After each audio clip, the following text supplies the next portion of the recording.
And you are watching another live edition of Blewett Blitz. I'm really used to having that like 45-second, 50-second buffer time, Kyle, to absorb the intro and think about it. But when it just kicks off fast like that, it's a little bit different. But beyond that, what is up? Yeah, I'm used to that as well. It threw me off, if I'm being honest. But I'm doing okay. Like looking down. And now you're I obviously the third time in rocking the shades. If you guys can see the light in my eyes, that's why I don't do it. It's a pain in the ass. So Kyle just wanted to jump on the train and do it as well. So Kyle, I appreciate the glasses. I like the Sauce jersey, which I also have, which inspired me to wear the Sauce necklace. But I'm rocking Leon though. Leon's my voice. So I Leon appreciate your outfit. Yeah. Oh yeah. Of course. Who else is Leon? No, I can't think of another one. But yeah, Leon's good. I never had a Leon Washington jersey, but kind of wish I did. Yeah. All right. So it's one of the good ones, man. It's unfortunate that injuries kind of took his career in a direction we didn't want it to go, but he was special for a little while. Yeah, no, he was obviously a really good returner, and even as a backup, he was really good. Powell-esque as a backup in terms of like his impact, but I think he was a little bit better than the carries he actually got. But they always had good running backs around him. So, but we have John Hassel in here. We had Dakota, who's always in here. We have Captain Dozier, Techno. Don't think so. Greetings. What's up, Jeff Sanders? What's up, Joe Nelson? What's up, Kevin Coleman? I don't know if this is the Kevin Coleman. Joe Nelson. Wow, two former players. Yeah, we have a lot to talk about, by the way. Pull up a little list here. We have camp. Well, obviously, the rookies reported. We have Bryce Hall, who signed, which, okay, obviously great. We don't have anybody going into camp and holding out. We had the heat wave. Power went out last night. That sucked. But rookies are here. Vets are coming in, 5 or 6 days? I forget exactly. So that's exciting. And then we have a ton of topics in terms of we have some guys who are bulking up a little bit. We have some signings. We have some potential injuries for week 1. We're going to talk a little bit about the reviews, maybe some trades, some guys who are on PUP. We have position battles. We have a lot to talk about, Kyle. So we're going to expedite it. So I apologize for being 4 or 5 minutes late here, but we really got to get a roll on. But can you give me a player or two you're excited to see this year, Kyle? We'll move on. A player or two that I'm excited to see this year. Let's say Elijah Moore on offense, and we'll go with Sauce on defense. I think that's pretty fair. We both really like receivers and corners at this point now too. But yeah, both those players should be obviously really exciting. I can't tell, Kyle, based on your outfit, that you're excited to see Sauce. Mine neither. So what's up, Maximilian? What's up, Justin? By the way, me and Blewett are rocking Sauce week 1. Because that's the brand. And I feel like any of those who are loyal listeners to the stream should do the same. I rocked Wilson last year. I rocked Darnold. Like I always get the first round pick. I really shouldn't. I get the argument, like, just get the old guys, like where the Leons, where the Corvettes, where the Mangolds. I get that. But I just get sucked into buying new jerseys for rookies, especially when it's a guy like Sauce, who I really like a lot, And I'm not going to lie, I like Darnold coming out too. So, so you're going to be buying a Jermaine Johnson jersey then? No. Well, hey, listen, if the guy is a really good player, and that's what I want for the Jets, right? I'm not rooting against the guy. Of course you're not rooting against him. Yeah. And again, just because I don't think he's a top 10 pick doesn't mean don't think he's a first round pick. People think I hate him. Like I got a comment like a couple weeks ago, like, oh, you hate him so much. And they were right about him. They had him in their top 8. I'm like, dude, he went at 24, 25, 26, whatever it was. Like, it's not that big of a drop off. He was still worthy of being a first round player. So, Gavin, what's up? Pirlo, he's on his way to Italy right now. I wonder where. I don't even know where we're going. So I have to, and I have to drive manual, which I haven't driven since I was like 17, Kyle. I drove it like once or twice, and now I have to drive manual in Italy up hills and stuff. So that'll be fun. We'll see. Are they opposite side of the road too? No. Okay. Correct me if I'm wrong, but I'm like 95% sure. Somebody in the chat might know. But I'm pretty sure they don't. Ireland it was, and so was St. Thomas. Does your wife know how to drive stick? No. You need a teacher? Maxwell. No. I'm just gonna drive. I'm gonna have a plenty hard time driving it just myself. I'm not gonna teach people at the same time. I just want to get through Italy. Becton, Fant, Lawson, Uzama on the pup list to start. Kyle, we'll get into that, I guess, really quickly, just because Braden, what's up from New Zealand, already put it in the chat, and it's a topic we want to hit on anyway. What are your thoughts about some of these guys? Obviously, preseason is coming in 3 weeks from now. So at what point do these guys have to earn their spot? Like Becton and Fant, they're both out. At what point do they have to battle out for that left tackle job? Like, what if Becton's out a week? What if he's out 2 weeks? Does he automatically get right tackle because Fant's at left tackle and they don't want to risk the blind side? Like, what's going on with that situation? Then in Lawson, I think it's more maintenance. I think they're going to be careful with him, and same thing for Uzama, who had that late injury in the AFC Championship game. So I think they're more load management, maybe even Fant a little bit. I don't know. What are your thoughts? Honestly, with Lawson, I know he got hurt, not in an actual game, but he got hurt in a practice, albeit a practice where they're going against the other team. By the way, I'm definitely going to. I tried to get tickets for both those Falcons practices because I'm interested to see that, because you have to feel like the players take it up an extra level when you're going against another team. So I'm interested to see that. But I can only get it for one day because the other one was sold out so quick. You get a little bit nervous that they're doing both the Falcons and the Giants, and obviously Carl Lawson had an unfortunate incident happen practicing against another team last year. Just have a little bit of like that negative Jets fan. Just feel that a little bit because it's still somewhere deep inside of me. I'm trying to be positive, but not really. But what I was just thinking, and the whole reason I even got off on this tangent was I'm almost thinking like maybe you don't even play Carl Lawson in a preseason game at all. I'm cool with that if he's practicing. If he's practicing and he looks good in practice, mm-hmm. You're always more likely to get hurt in a game. So why even risk it in a game that doesn't matter? That's almost kind of what I'm thinking. In terms of what you said in terms of the Becton and the Fant thing, yeah, that's interesting because the interesting thing is they're both on the PUP list right now. You figure that maybe based off of injury recovery history that Fant would probably get off the PUP list sooner than Becton, but we don't know that for sure. So I don't know at what point they're going to decide who's who or who's going to play what spot. But that is, being that we're talking about training camp battles, and I'm sure we'll get into this in more detail. That's an interesting one to talk about. Who's going to get left tackle? Yeah, let's fly through this chat, Kyle, a little bit. Again, I'm going to try to hit as much of the chat as I can, but obviously we want to get through some topics, and it's fun, Kyle, that we actually have some topics to talk about now. And I think the next time we do the show, we're going to do awards and predictions and stuff like that for stats. And then we have to do the top 25, which is always fun. And then we have to do the final 53-man roster predictions. So a lot more content and good kind of quality content you actually that has some meat to it is coming. So it's fun. Blitz, what's up? What's up, Nicholas? What's up? That sucks. Who's on PUP? Haven't heard that. Yeah, that just came out a little bit. Maximilian, Elijah Moore. Okay, so we'll be rocking the Salt jersey as well. When is the fantasy draft? Yeah, I got to figure that out too, Kyle. It's mid-July. I have to figure out fantasy and who's getting dropped, and then when I'm going to put it out. And again, I'm going to put it out on one live stream randomly, and whoever is the first couple of guys to email me or whatever, those will be the people who get it. So if you're loyal to it, then you'll be there. But I want to give new opportunities to people. I don't want to just be stuck with the same 16 people. Like, we have to give other people opportunities, So it is what it is. Drop the last couple. Let's see. Preseason soon. Okay. I'm going to go to the notes, Kyle, the topics. We'll get through the big ones first because obviously, the most people are here at the beginning, even though I'm kind of kidding because it takes a little bit for people to get in here. But the Jets signed special team is Craig James, the corner from the Eagles. Do we have anything to say about that? He probably doesn't make the team. He's just a camp body.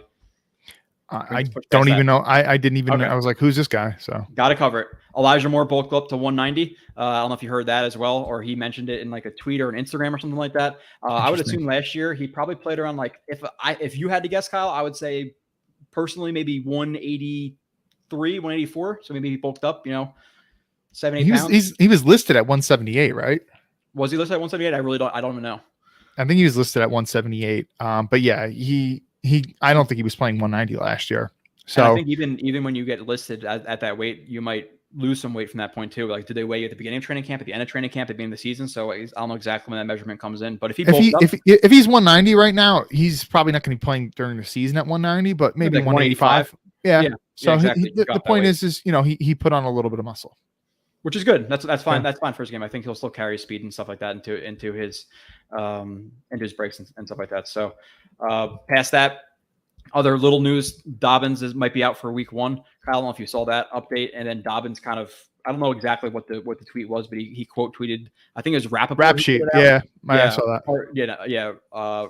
Rap Sheet. So if he is out, to take confident, because listen, like, obviously we want to be positive. We want the Jets to win. Going there would be absolutely freaking fantastic if the Jets were able to win that game. But Their running game is concerning against our defensive line. With that defensive tackle is, the run defense is the major concern there. You're playing one of the better running teams in the NFL. So does Dobbins, their best player or their best running back, be out with obviously having Mike Davis and Gus Edwards as the backup, or does it not concern you as much because of the depth of the Ravens offensive line? I mean, it's obviously an advantage for the Jets. He is a talented player. If you look at his Ohio State tape, it's pretty good. And I think he was a second round pick, if I'm not mistaken, but there were some people that saying he's definitely running back 1 in this draft, and he could maybe even slide into the first round. So he's a talented player. He's, being that he's had injuries in the NFL, he hasn't really put it all together yet. So, I mean, it's not like the Ravens haven't dealt with this already.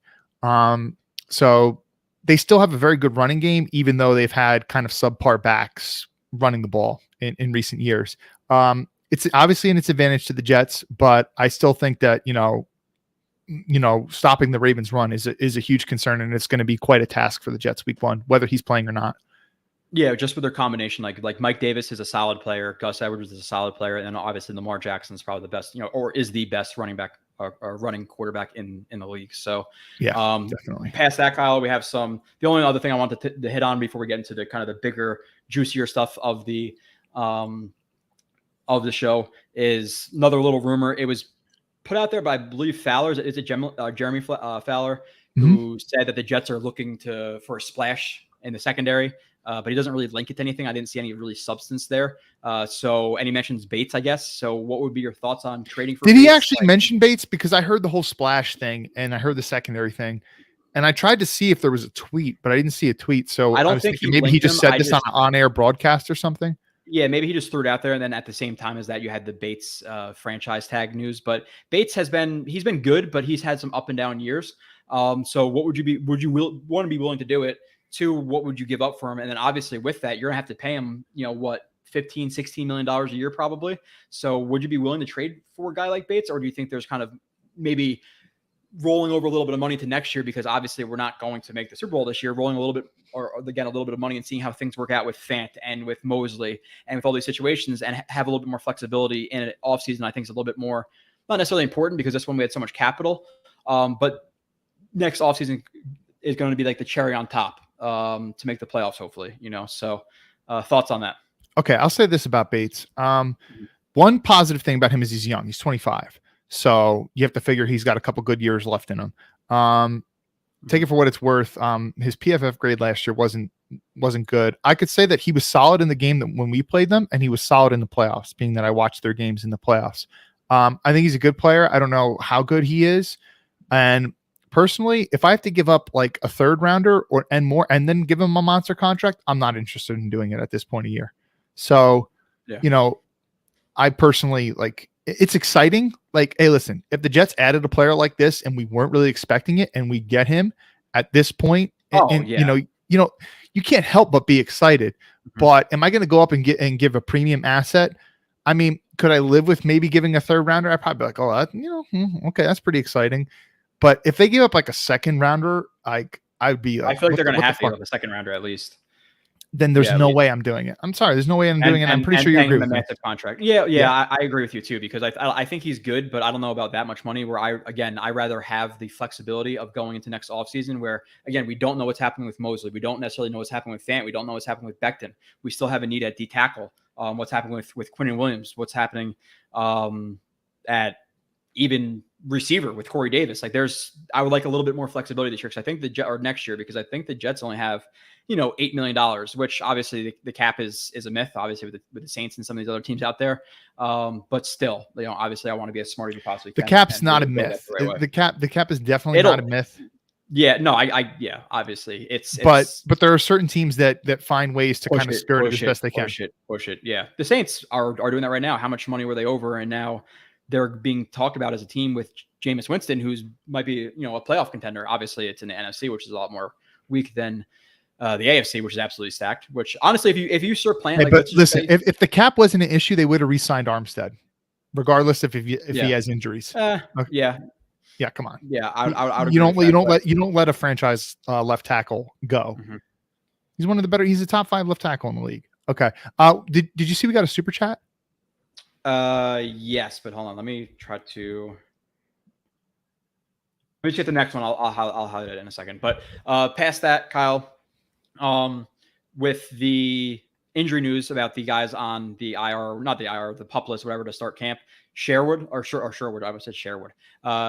Sherwood is healthy after the Achilles tear, and what was that, like week 3 or 4? So maybe beginning of October, late September, whenever he tore his Achilles. So the fact that he's early. Back, that's obviously a good sign for him. Now, how much faith do we have in him? Is he going to be the primary backup at Mike? Is he going to be, the third? Does Quincy play some strong side, Sam, while he plays Will? Or is he going to play strong side if they are in a 4-3, if they're playing a team who's running with heavier personnel, or just putting heavier personnel out on the field like the Niners or a team like that? Obviously, they don't play them. But thoughts on Sherwood really quickly, and I'll get to the super chat, and then we'll hit some of the meteor stuff.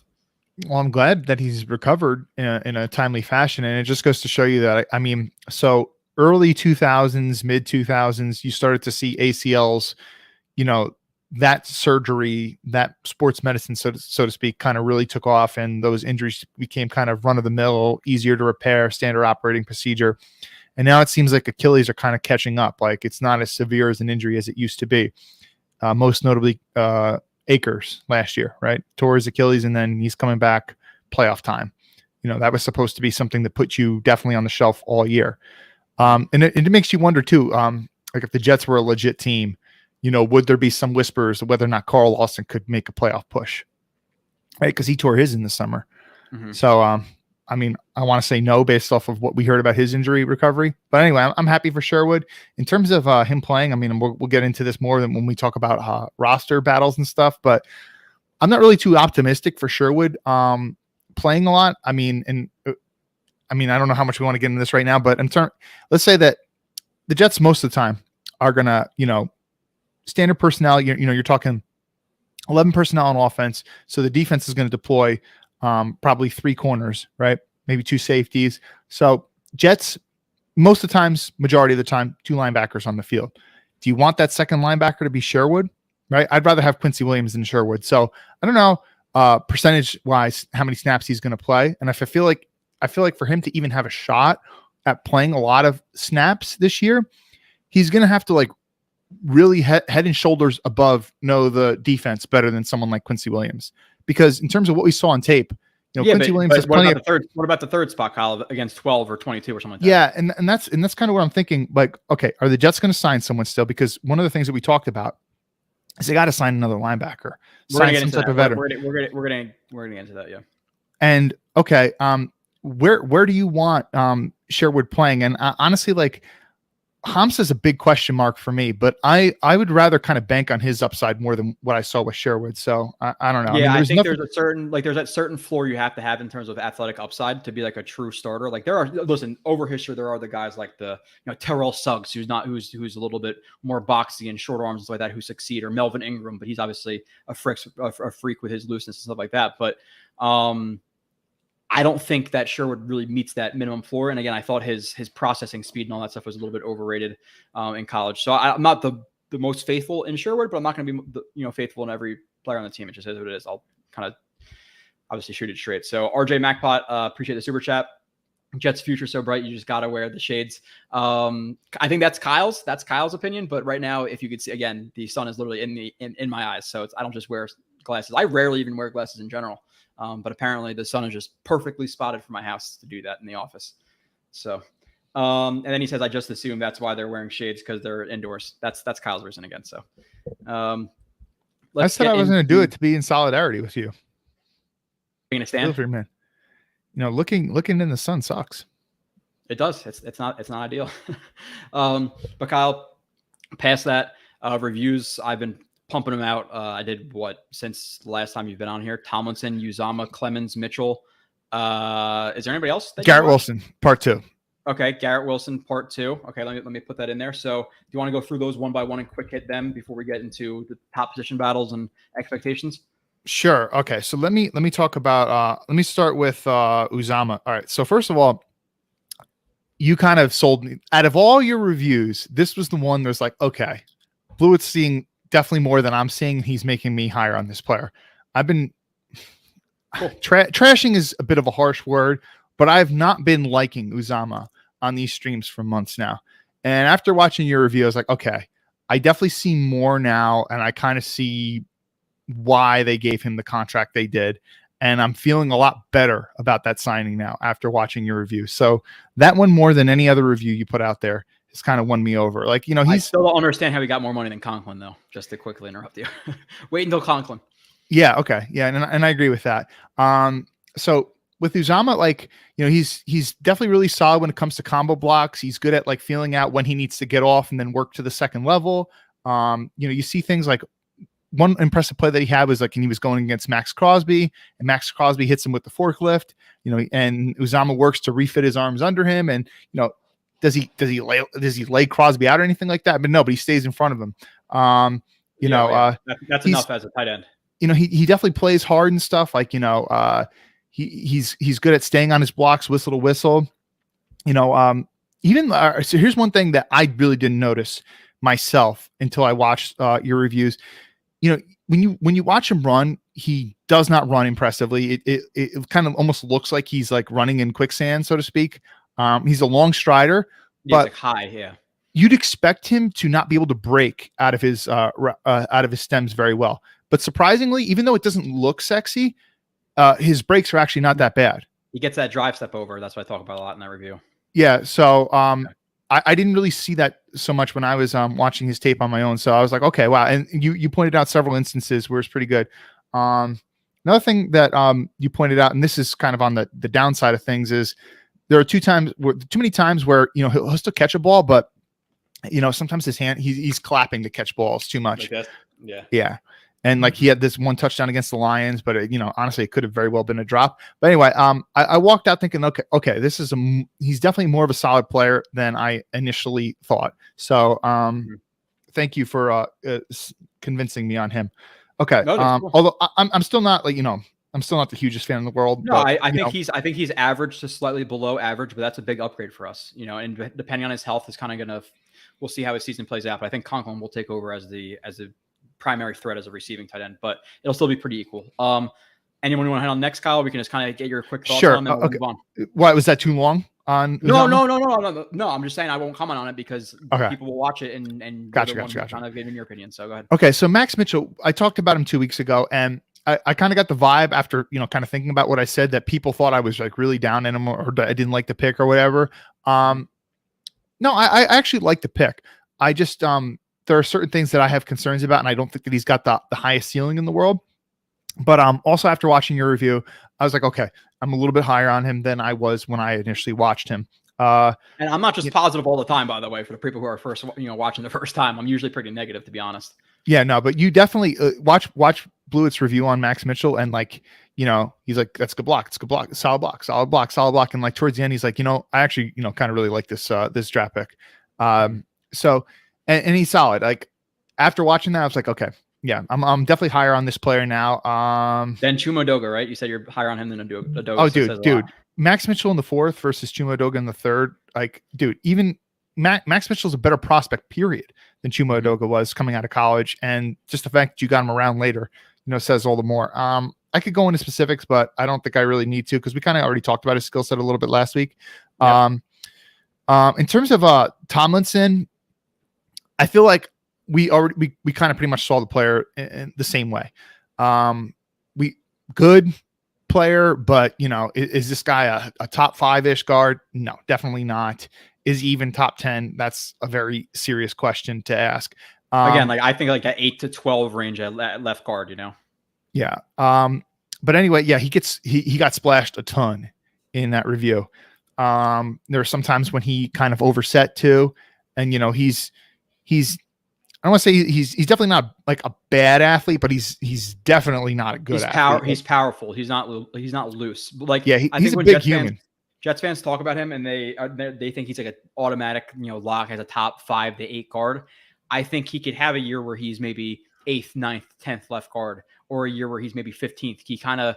I like him a lot and I like his leadership and all that stuff, but I think he's a little bit overrated as a player by fans, where we're talking about, I think Uzama's fairly rated. We're going to talk about some other guys in the coming weeks who I think might be even underrated.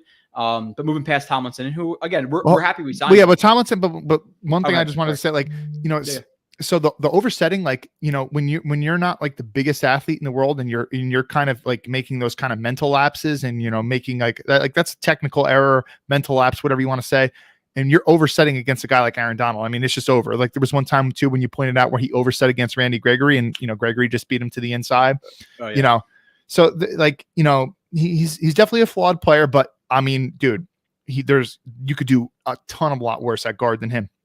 Garrett Wilson, if I'm being honest, like anyone who's a diehard Jets fan should watch both your reviews on him, but it's kind of like the same thing, like with like different plays and different games. Like your part 1 and your part 2, you're kind of like, I don't think anything differently about the player. Yeah, it's just a continuation.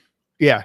But you just have more examples to kind of further, emphasize those points. And then in terms of Clemens, I probably like him very, very, very slightly more than when I watched him. But, he's a 4th round guy who he's just another edge piece who, and when you're trying to get a firm rotation, he's a high energy player. There's something to like there, but I wasn't overly impressed with Clemens even after watching your review. So anyway, those are some updated thoughts, and I hope an expedited way. Yeah. So now past that, Kyle, do you want to get into the top position battles in camp, or do you want to get into expectations for players, the younger players on the team? Your call. I feel like we should do the battles, and I feel like that's what people would prefer to see first as well. I would agree with that. So Kyle, let's do it this way. We didn't necessarily plan this. We don't really plan the shows. We kind of just say, okay, we're going to talk about this and let's just go into it. We don't really have a structure. So let's get your best battle. It could be a position group, multiple battles within a position group. Go off on it a little bit, and then I'll add anything if I have to add anything. If not, I'll go on to what I would put at 2. Or if I agree with that being the top position battle. Like if you put maybe, let's just say something stupid, like, okay, kicker is the top battle. I'm going to maybe clap back a little bit at it, but go with your best battle of camp. Okay. Now I wrote a ton of different battles and wrote my thoughts about them, but I didn't necessarily do it in terms of, this is the top battle. This is the second best battle. So I'm just that part is kind of coming off the fly, but off the top of my head, and this is the first one I wrote down, Fant and Becton is probably the biggest battle. And I say that because, now some people might give me pushback on that. I said, well, they're both going to start either way. And I would say, yeah, you're right. But, left tackle versus right tackle, protecting the blind spot, one is worth more money.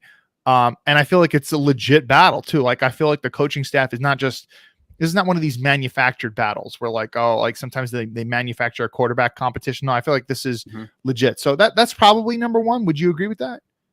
Yeah, I would. And then if you could give your, maybe with ones that are like one-on-one, like what's your verdict there? Like what's your thoughts right now about who wins that left tackle job right now?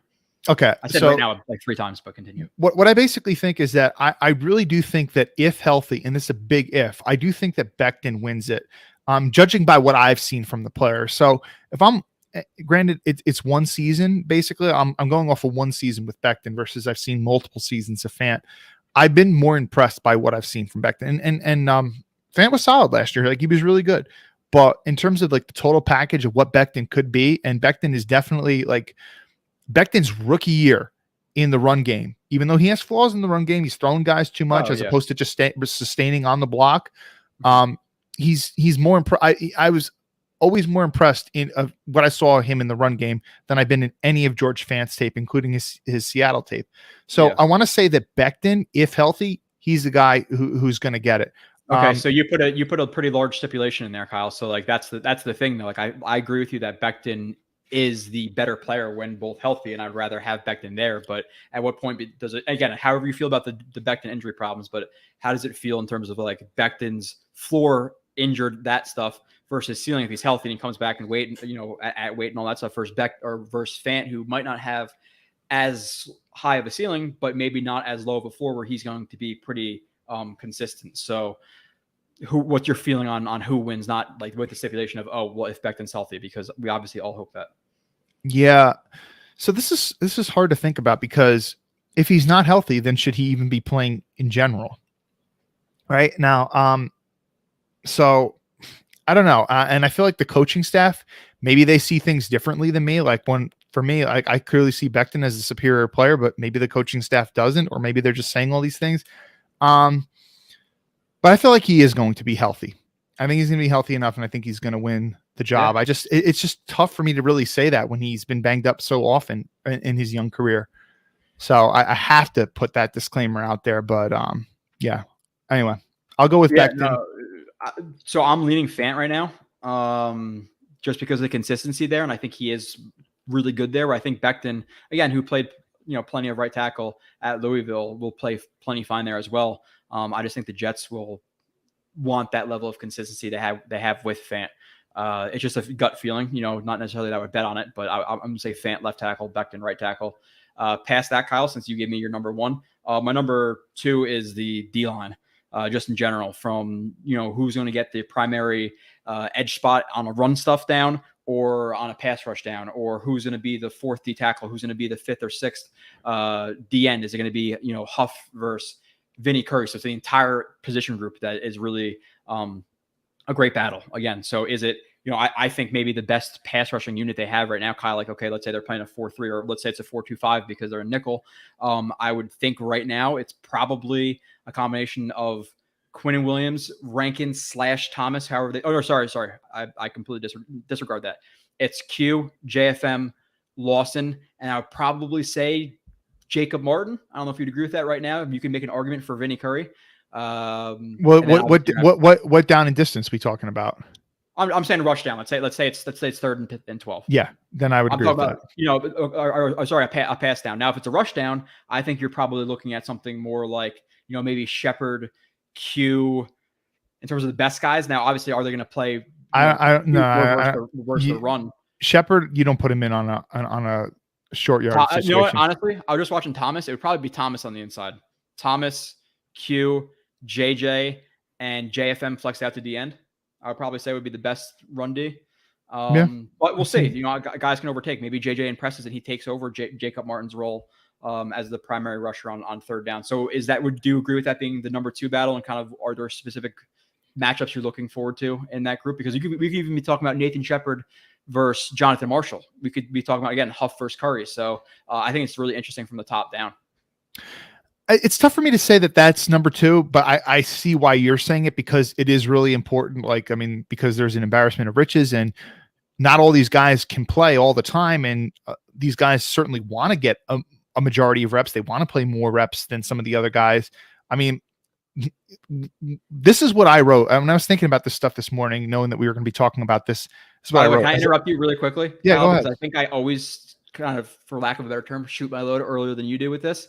But I started screwing around a little bit with the top 25 list, and I've been changing guys around every couple of days. It creeped in. I was bored one day and I did it. So, oh wow, I'm gonna have to watch some Herbig and some Solomon Thomas and a couple other players before they will both be out in the next 2 weeks, or at least you'll have them in the next 2 weeks, Kyle. Okay, cool. So this is what I wrote. I said, when it comes to defensive line, I don't really know how to divvy up battles, because they all will play.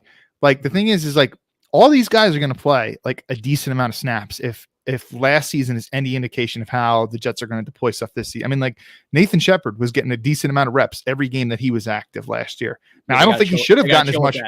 Yeah, I don't think he should have gotten as much reps as he did, but I mean, that's how Saleh wants to run things. So it's tough for me to kind of say like, oh, well, this guy won a battle. I mean, it's like, yeah, but okay. Like, so the thing is even if somebody wins a training camp battle and week one, they're going to get more snaps than this other guy does. Well, if the other guy plays better week one, then week two, the other guy's going to probably get more reps or whatever. So I feel like this could be like a season long type of battle thing, if that makes any sense. Yeah, they'll ride the hot hand, whether that be defensive line, D end, running back, tight end. So you said you wouldn't necessarily agree that it's number two battle, and to me, I'm just because they're all going to play a decent amount. That's why I'm saying. Yeah, that. So I'm not necessarily looking at like, I don't know if we're looking at maybe the top position battles in the right way. I just want to like kind of rephrase it. Like, to me, it's maybe the top is like the best, where you maybe you're thinking about like the more important battle. I don't know, but what would be your two? I don't know if I'm speaking for you again, putting words in your mouth there, but let's see, two. I was thinking for two, maybe we could say who's going to get the second off-ball linebacker spot, right? Like, let's say they don't sign a guy. Quincy's the shoe-in? I want to say yes, based off of, but granted, he was playing a lot last year based off of injury too. I for me, he should be that, but for some reason, the coaching staff is really high on Sherwood, supposedly, right? And I really do think they make a signing there, which we'll talk about in a little bit after this. Maybe we'll kind of break up the two bigger things. I forgot to talk about the free agents to sign, but like if they sign a Quan, then yeah, I could understand like, okay, Quan versus Quincy Williams for number 2, but I'm not overly I'm interested in number 3. But I think Quincy, I think he walks into that job. I think it's more of a Sherwood versus Hamza for 2, while Sherwood will play the backup Mike, because that's what he's kind of trained for or cross trained for last year. Now, if they were to run a 4-3, I really would rather, honestly, because I don't think Sherwood's a good enough athlete at will linebacker to run and chase. I would rather have him on the strong side, but the Jets play Quincy Williams on the strong side, even though he's probably better fit at will in that 4-3. So I don't even like where he's necessarily going to line up if they kind of stay on par with what they did last year. So. Yeah, I do. I kind of like Quincy in that run and chase role. There was a couple times last year where, he made some really nice plays on the backside where he ran it down. So, yeah, I guess the reason why I kind of said that is because like you're talking about like who's ever that second linebacker playing, like that's like they're stealing or they're taking up a big majority of reps as opposed to some of these other things. Like we could also say like kicker is going to be a big battle, but it's kicker. Yeah. Okay. You're jumping ahead a little bit, Kyle. We might talk about kicker in a little bit, So, I would say instead of linebacker, my number 3 would be corner. And I think the top battle is probably pretty easy, in terms of Sauce making that transition to the NFL level and being the starting corner week 1. Now, maybe there's a little bit of a battle in season, like you were mentioning before, where it's Sauce versus DJ Reed for like who's going to be that ISO corner, who's going to be that man guy, where exactly they're going to play. But even past that, you have, I think, some interesting battles. I think MC2 is going to hold down the slot position, but at number 4, is there a battle between Hall and Eccles? And then even past that one, you're looking at Hardy, who's getting a little bit over, I think, $2 million right now versus a guy like Guidry. Like, because right now I think they have 7 guys, Kyle, or they have like about 7 guys. And who are you cutting out of Hardy and Guidry? If you're going to hold, let's say 6 is like the average number of corners. So there's a couple of battles at that position that I'm looking forward to. So that'd be my number 3 in terms of quality of battle. Yeah, the reason why I didn't rank that as high is because for me, the top 3 are pretty much locks. Right, like that Reed and Sauce, they're obviously locking down. Now, can I throw a stipulation into here? So I want to hear your response. I know you're going to expand upon it. Now, do you think maybe with Guidry, they're going to cross train Eccles and see if he can play slot, and in that case they keep Guidry, but if he doesn't play well at the slot, they'll keep Hardy? Do you think it's a possibility? But continue. I mean, Guidry's not the biggest dude in the world, but I don't feel like, based off what I saw, change of direction is necessarily his name, like his strength of his game. So I don't know that they're going to cross train him to play the slot. Like with MC2 and Guidry, you have 2 guys who work pretty well in the slot. You just said Guidry, not cross train. Okay, you meant Eccles. I meant to say Eccles. My bad. Okay. Yeah, I feel like that's not his greatest strength in the world. So I don't feel like they're going to cross train him to play in the slot. And then, truthfully, if we're talking about a competition between, Hall and Eccles, I don't really think it's much of a competition either. I don't think either of us, based off what we see, are the hugest Bryce Hall fans in the world. And truthfully, there are some big Jets fans out there that love Bryce Hall. And, rightfully so. I mean, like, listen, it was like a second round-ish type of talent that fell all the way to the 5th round, and we got him. And, he's had some solid moments with the Jets. But, we're not the hugest fans of him, but if we're talking him versus Eccles, he's clearly the superior player. So I don't really think that's too much of a competition either. Yeah. And I see Rich in the chat who says, boy, not sure I agree with you guys on this, especially corner. Safety is much more of a position battle to me. So I agree that safety is a bigger position battle. So Rich, I think you're more in, and this is, again, misconstruing maybe like exactly what we're talking about. You're talking about the importance of the battle, like between that starting free safety potentially, which I think is Joyner right now. I think more free safety is going to be Joyner as the shoe-in, and then you're talking about guys like Ashton Davis versus Pinnock versus Will Parks versus what's his face, the other Elijah Riley. I think that's a battle there, but I don't think it's as quality as the depth in corner. Like, I think that Guidry and Eccles and Hall and all these guys are better players, so I think the quality is better, not the importance of the battle. Because like Kyle talking about, like the top 3 are locked for corners. But I think, again, there's quality at 4, 5, 6, 7. That is going to be an interesting battle to watch versus safety, where I don't necessarily love the depth. But with that being said, Rich, my 4th was backup safety. So I guess just to be clear, I was understanding what you said kind of the way that Rich was. Okay, yeah, So we had kind of different mindsets in terms of how we're going into ranking these. I'm talking about quality of said battle, but backup safeties was my next one. Again, I think Joyner is the not the shoe-in, but I think he's penciled in right now. It's not in ink. I think again, backup safeties is really up for grabs right now, Kyle, because I think if you look at just how they played last year, Will Parks and Elijah Riley were probably more effective than Ashton Davis. Sans the stats of the picks and stuff he got versus Tua, which were absolutely terrible throws. I might be leaning towards a guy like Riley over Ashton Davis, but does Joe Douglas have that kind of, I guess, loyalty to his draft pick? Because I think Riley might have proven more so far. So who do you think kind of wins that number 3 and 4 job at safety? Listen, I mean, Ashton Davis is definitely a talented human being, and he's athletic. There's no doubt about that. I mean, obviously he excelled in track as well. And sometimes you don't want to give up on a player too early. Like everyone's been talking about these Madden ratings that have come out recently. And I saw that, and I haven't really played Madden in years, but I saw that Demario Davis is the 2nd ranked linebacker, if I saw correctly. And when I was thinking, I was like, damn, like Demario Davis wasn't very good for like his first 3-4 years with the Jets.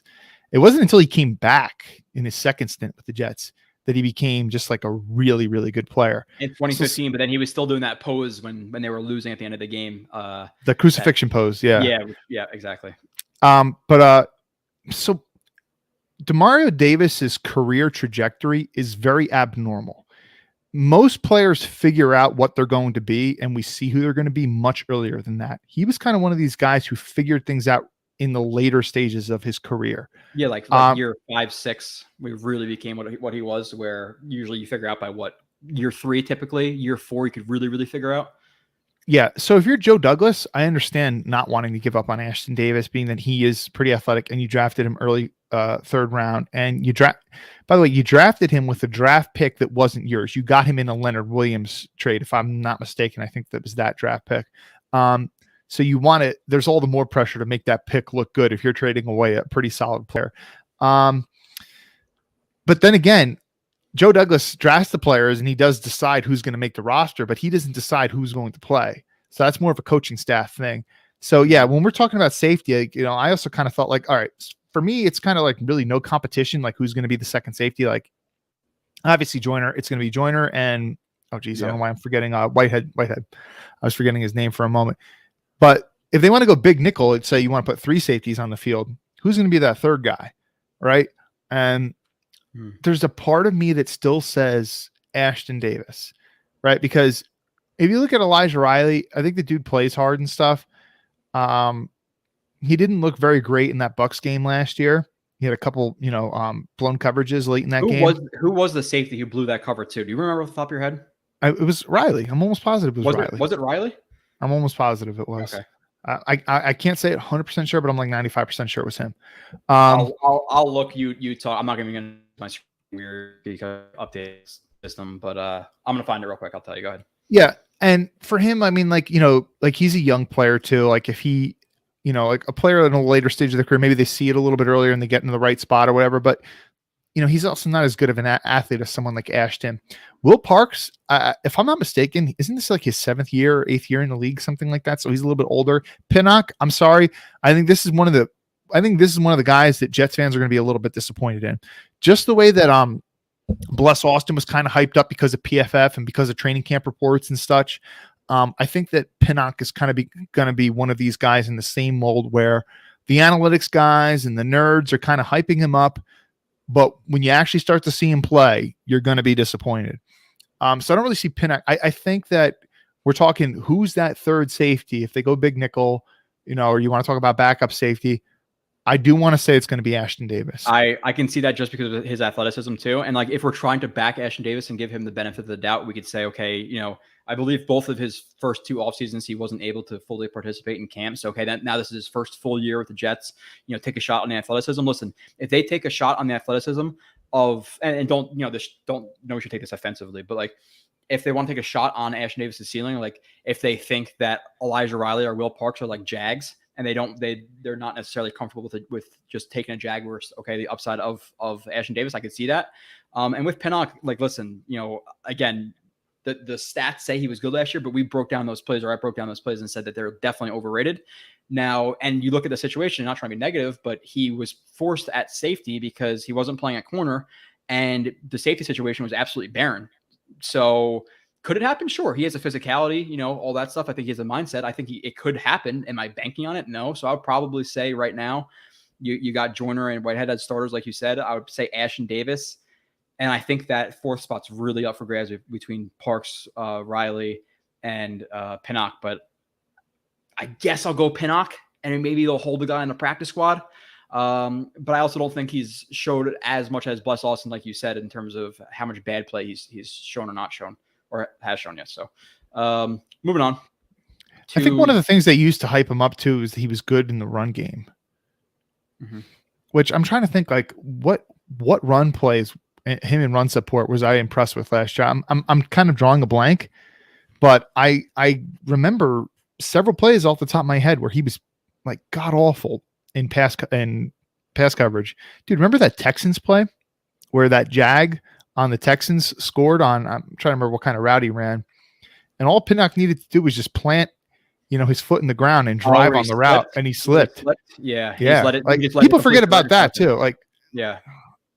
So, Kyle, I said backup safety is my 4. Do you have who is your 5? If you have one, I can go through a couple more, then we'll get into some other stuff.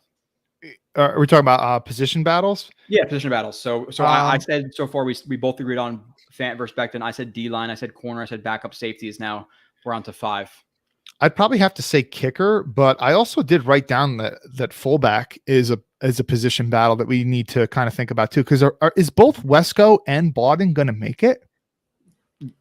Yeah. So you think both of them are going to make the roster? So let me combine my 5 and 6, because my 5 was running back 4 and my 6 was tight end 4, and then Bawden /Bawden versus Wesco, because I think they carry 4 tight ends, and I think that 4th tight end / maybe running back 5 will be Bawden versus Wesco, where people think it's going to be Yeboah. I don't.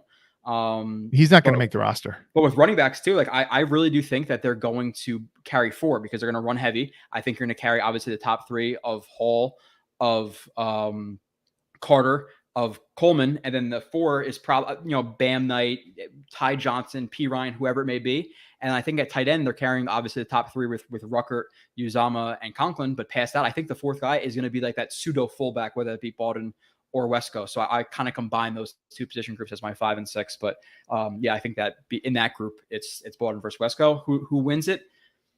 I'm going to bet on Bawden, I guess, but I really don't know. I really don't know. So that's 50-50. Yeah, the thing is, I feel like we didn't see enough of him to really be able to say, but there was a couple times last year where he barely played and he kind of popped off the screen like, oh, who's this guy?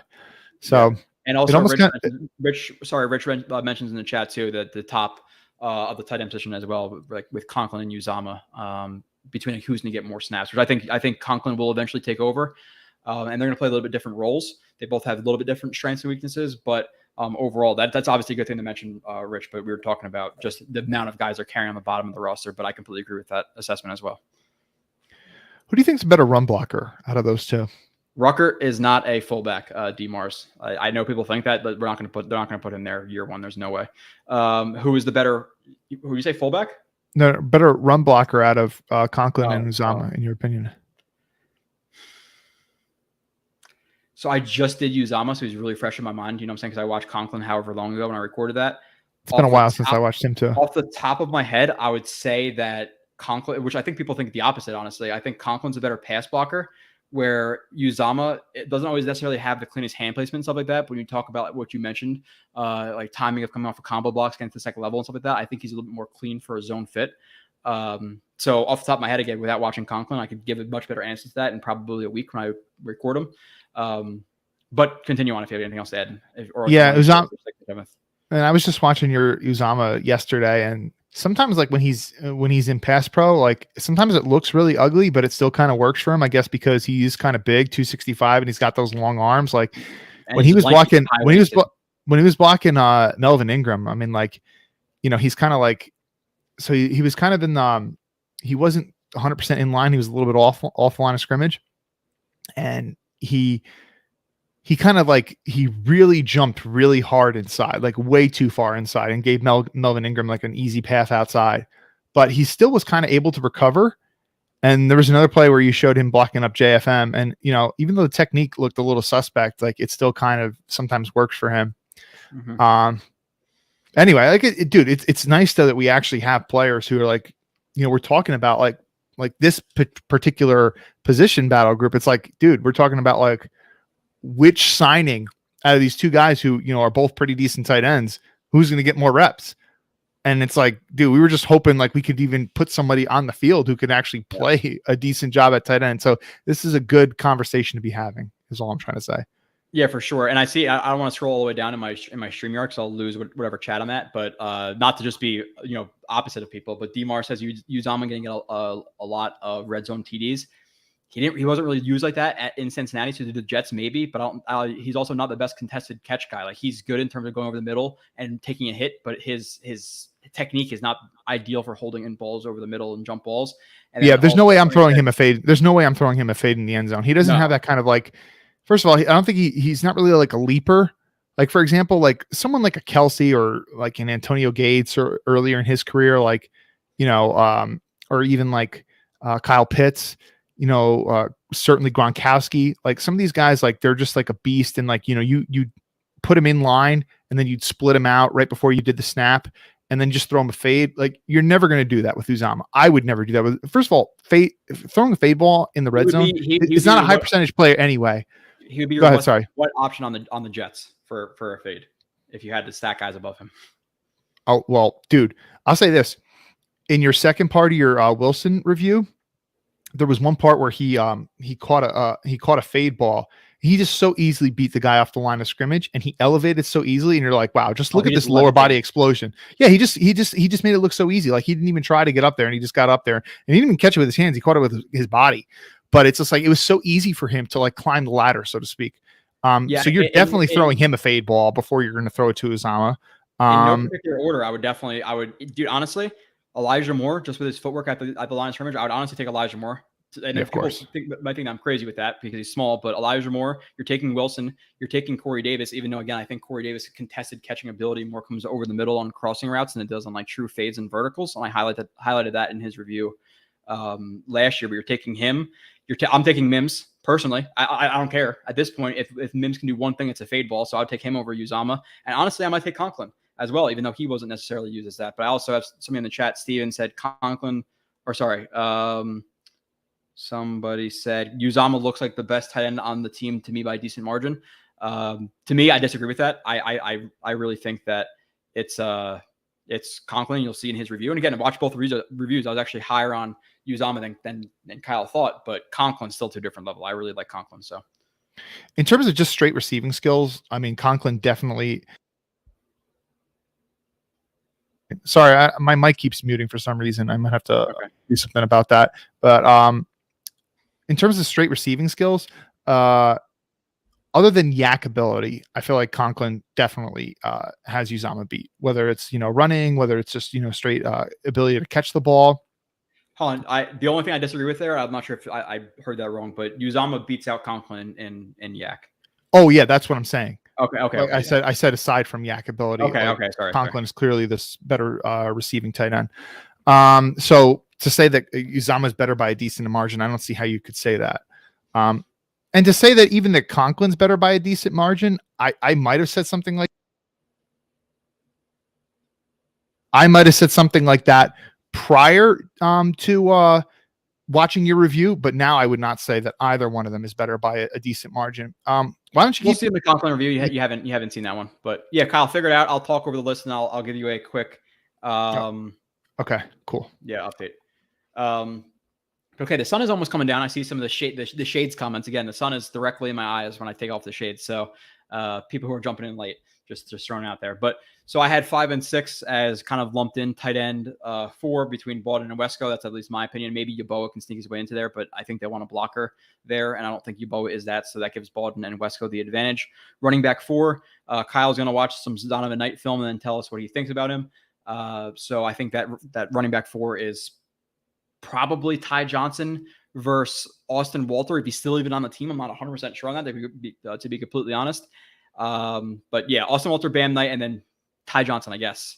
Number 7 to me was the third linebacker. Again, just quality of it. I didn't think it was that high. We already kind of discussed that, so we can move past that. My 8th, because I did 10.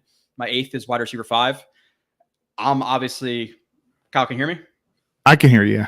Okay, so I just recapped that 5 and 6 were lumped in running back 4 between, again, Zonovan Knight versus Ty Johnson versus P. Ryan versus whoever else. And then 6 was tight end 4 between Baldwin and Wesco. 7 was the third linebacker just because quality. I didn't think it was great, battle there. Again, quality versus importance. My 8th that we haven't talked about, I was just about to hit recap, is wide receiver 5. Again, Jeff Smith versus Mims, and I think that there could even be a battle at 6 between Mims and whoever else. Maybe it's a UDFA, who, maybe it's a late free agent signing. I get that people are going to say, and somebody in the chat said way earlier, the slot positions are a really good battle. I think they're going to be so interchangeable that there's not going to be like a primary slot guy in this offense. Yeah. So I don't think it's a huge battle because of how they're used and how tight the system is. Again, you're in so much bunches and stacks and things like that. There's not really as defined position groups at receiver. So 8, do you agree? Wide receiver 5, Mims versus Jeff Smith versus whoever else. Obviously, Berrios has 4 probably locked down at this point, but this is why we said earlier in the offseason, and I don't think we're crazy for saying it. I would still agree with it if it was able to happen. But if the Jets do find some cap room and they wanted to sign a decent level starting, or wide receiver 4, wide receiver 5, I'll be willing to do it because, whether it be Jeff Smith or Mims at 5, I'm not necessarily saying I'm overly joyed with those guys. I think that could be better. Now, if Mims obviously steps up and can get 300-400 yards, it would be ecstatic. But that's not his current trajectory, but we'll see. So what do you think about wide receiver 5? Yeah, I would. So you're definitely slotting in Berrios as 4 solidly as of right now. Yeah, I would say that. Yeah, and I couldn't disagree with that. I would say that in terms of what's a bigger battle, wide receiver 5 or wide receiver 4, I would say the kicker's a bigger battle than that in terms of like importance to the team. But I understand where you're coming at it from. Mm-hmm. Shit, man, like it's hard for me to pick Jeff Smith over Mims. So I would go ahead and pick Mims. But dude, I mean, like Mims is so disappointing. Like I was even kind of like the way that I kind of wrote it out. Like the way I wrote it out is like, when the Jets go 10 personnel and they go with 4 wide receivers on the field, obviously who your 3 is going to be, considering they're all healthy. But who's going to be that 4th guy? Because ideally you'd want to have Mims be that 4th guy, because then you have 2 bigger body guys in Corey Davis and Mims, and then you have 2 smaller guys in Elijah and Garrett Wilson. But if you go 10 personnel and you have Braxton, then it's like you have 3 smaller guys and 1 decent sized receiver. And I think that's less than ideal, but based off of what we saw last year, it's kind of hard for me to say that, Mims is going to be that guy. We hope. I think if we could, like we talked about before, Kyle, if we can sign the dotted line for, again, I'm not good with like stats and what catches to the yards usually equals, but like if we can get him 25 catches for 300 yards and 2 touchdowns right now, we signed the dotted line, right? And that's like wide receiver 4 or 5 type, or probably 5 stuff, right? So yeah, unfortunately we would sign on the dotted line for that. Yeah. Now past that, I had only 2 more. I wrote down 10. Kicker between Pinheiro and Greg Zuerlein. I don't know what your feelings are on that. I guess just because Zuerlein has been around for a little bit longer, if he was displaying consistency throughout camp, okay, maybe he's back on track. I would have a little bit more faith in him than if Pinheiro won it. How do you feel about that? Like, who do you feel better about week 1, 35-yard field goal? Greg Zuerlein, obviously Zuerlein you probably prefer from deep, and Pinheiro short because that's kind of their strengths. But in general, as a field goal kicker, who do you feel more comfortable with? So I looked at it and I saw that Zuerlein missed 6 extra points last year. That's way too much for me. 6 extra points. And he's a down year for sure. So if we're talking about rule changes in recent years, I think that was one of the best rule changes that they made, moving the extra points back. Like, because it used to be like 97, 98% success, and now it's much lower than that. So I like the fact that they moved it back, and you're starting to see more people like, go for 2-point conversions and stuff. And that's one reason why. So I know that there are a decent amount of people who are missing extra points and stuff. And if you look at Zuerlein's career, he hasn't missed that high of a percentage of extra points in a season. Like there was one season like 3-4 years ago where he made 42 out of 42. Now I don't know if that was before the rule change or whatever, but I feel like part of the reason he wasn't retained is he's not the kicker he used to be. So I almost want to say that Pinheiro is going to be the guy. And part of my thinking behind this is that, you know, let's say, you know, you're 4th and short and you're at like the 35-yard line. You can kick the field goal, but if you miss it from distance, not only are you missing it and you're coming away with no points, but you're giving the team pretty good field position, right? So I'd almost rather like, okay, I got Eddie Pinheiro. I don't have Zerline. Pinheiro doesn't have the strongest leg in the world. I'm not going to kick a 50-something yarder with him. I'd rather just go for it on 4th down, right? Because then I still got a shot to get a touchdown. So almost I feel like punt it and play the field position game if your defense is playing well, you know, instead of that taking that risk. It depends on what the score is. Yeah, depending on what the score is too. So yeah, when you have a kicker, like there are very few teams that have like really, really, really good kickers who like can make it from any position on the field. Like you don't have too many Justin Tuckers in the league, right? Where and like you're confident that they can hit a kick from like any position in the field. So like if you have someone like a Pinheiro, like yeah, is it less than ideal? Yeah, it is, because there's sometimes when you just the smart thing is, okay, I got to kick it from this distance, but it at least lets you know, like, okay, yeah, it gives you like an idea of like, okay, his strength is not distance, so let's just go for it here. And sometimes I feel like, you know, now that's a smarter thing to do sometimes is to go for it, because teams are going for it more and more nowadays. And you'll notice that the good teams with good offenses, when they trust their offense, and we're expecting this Jets offense to be much better, let's go for it. Let's not play any games. Let's score touchdowns. Forget field goals. Yeah. So I want to recap my last one, Kyle, which is 10. And I kind of want to tie it into a question from Rich, one of our big supporters. And he asked it. So I'm going to read his question, and then I'm going to kind of tie that into the 10th position group battle for me, which is between Flacco and Mike White. Me personally, again, having the tight ends the Jets have not the tight ends, the DNs the Jets have, the safeties that some of us like, the corners they have, I don't feel like they're necessarily justified in keeping 3 quarterbacks. So I think it is one of Flacco or Mike White. I would rather probably trade Mike White for maybe you get a 5th round pick, a 6th round pick. Flacco, you probably just have to cut. Maybe somebody takes that swing on Mike White. Listen, the Browns are trying out, who the hell did they try out today? I don't know if you saw that, Kyle, if you could look it up. Josh Rosen. So maybe Mike White might be better than that, but this is Richard's question, which is right after a very good compliment, which I appreciate. He said, we need to revisit this whole backup QB thing, though. Joe, what are you talking about? Mike White had like one bad game, and everyone thinks he won't ever be a good quarterback. Really no chance with a question mark.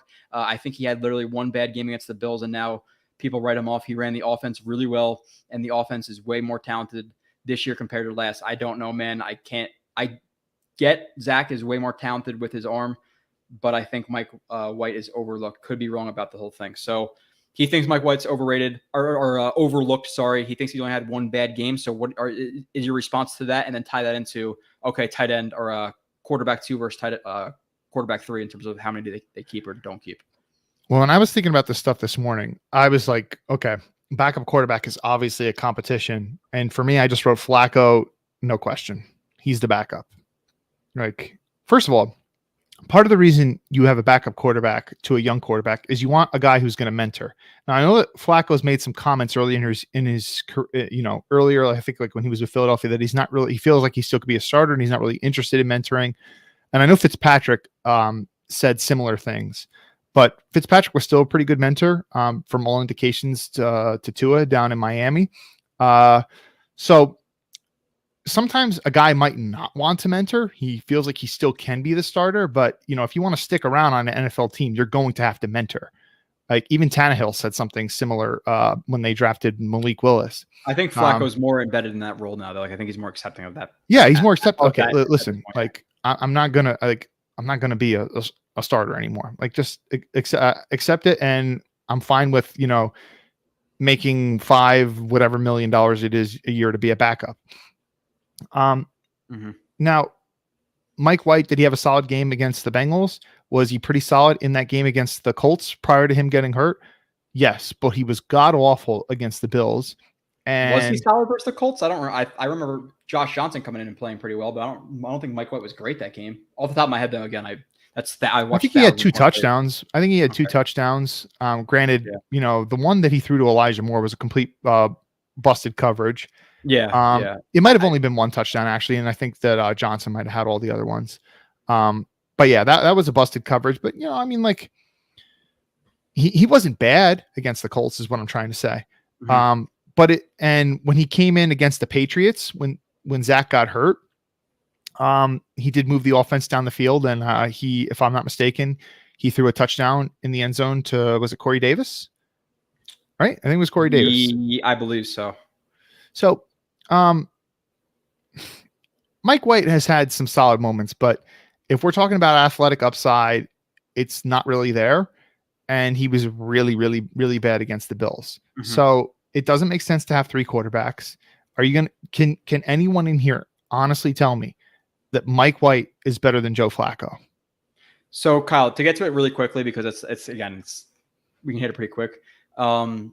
It's a conversation of Mike White. Like, okay, yeah, he's young and his ceiling might be higher, but I'm much more comfortable at backup with a veteran who I could bet on his floor a little bit more than Mike White's floor. And I get he had the good game where he was dumping it off and executed the offense, but I'm just much more comfortable with Flacco for 3 games than Mike White for 3 games. And we saw that a little bit with Darnold last year when Flacco came in. Yeah, we weren't great, but we competed against the Dolphins. We competed against the Chargers, right? Like we didn't get completely blown out. And I think Mike White, you could win a game like the Bengals, but you can also get absolutely destroyed in some. So I'm not really comfortable with that line of movement with Mike White. But yeah, and I think part of the reason he's been bouncing Mike, around too. Listen, he's been in the league for 4 or 5 years. He's been bouncing around teams. There's a reason he's not great. Like he took his first regular season snaps last year, so there's a reason he's been bouncing around a little bit. And like you, Kyle, I have more faith in Flacco than Mr.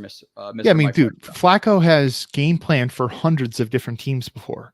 He's been he's game planned for, I think it's well over 10 playoff games. So like this is a guy who it's much harder to fool him.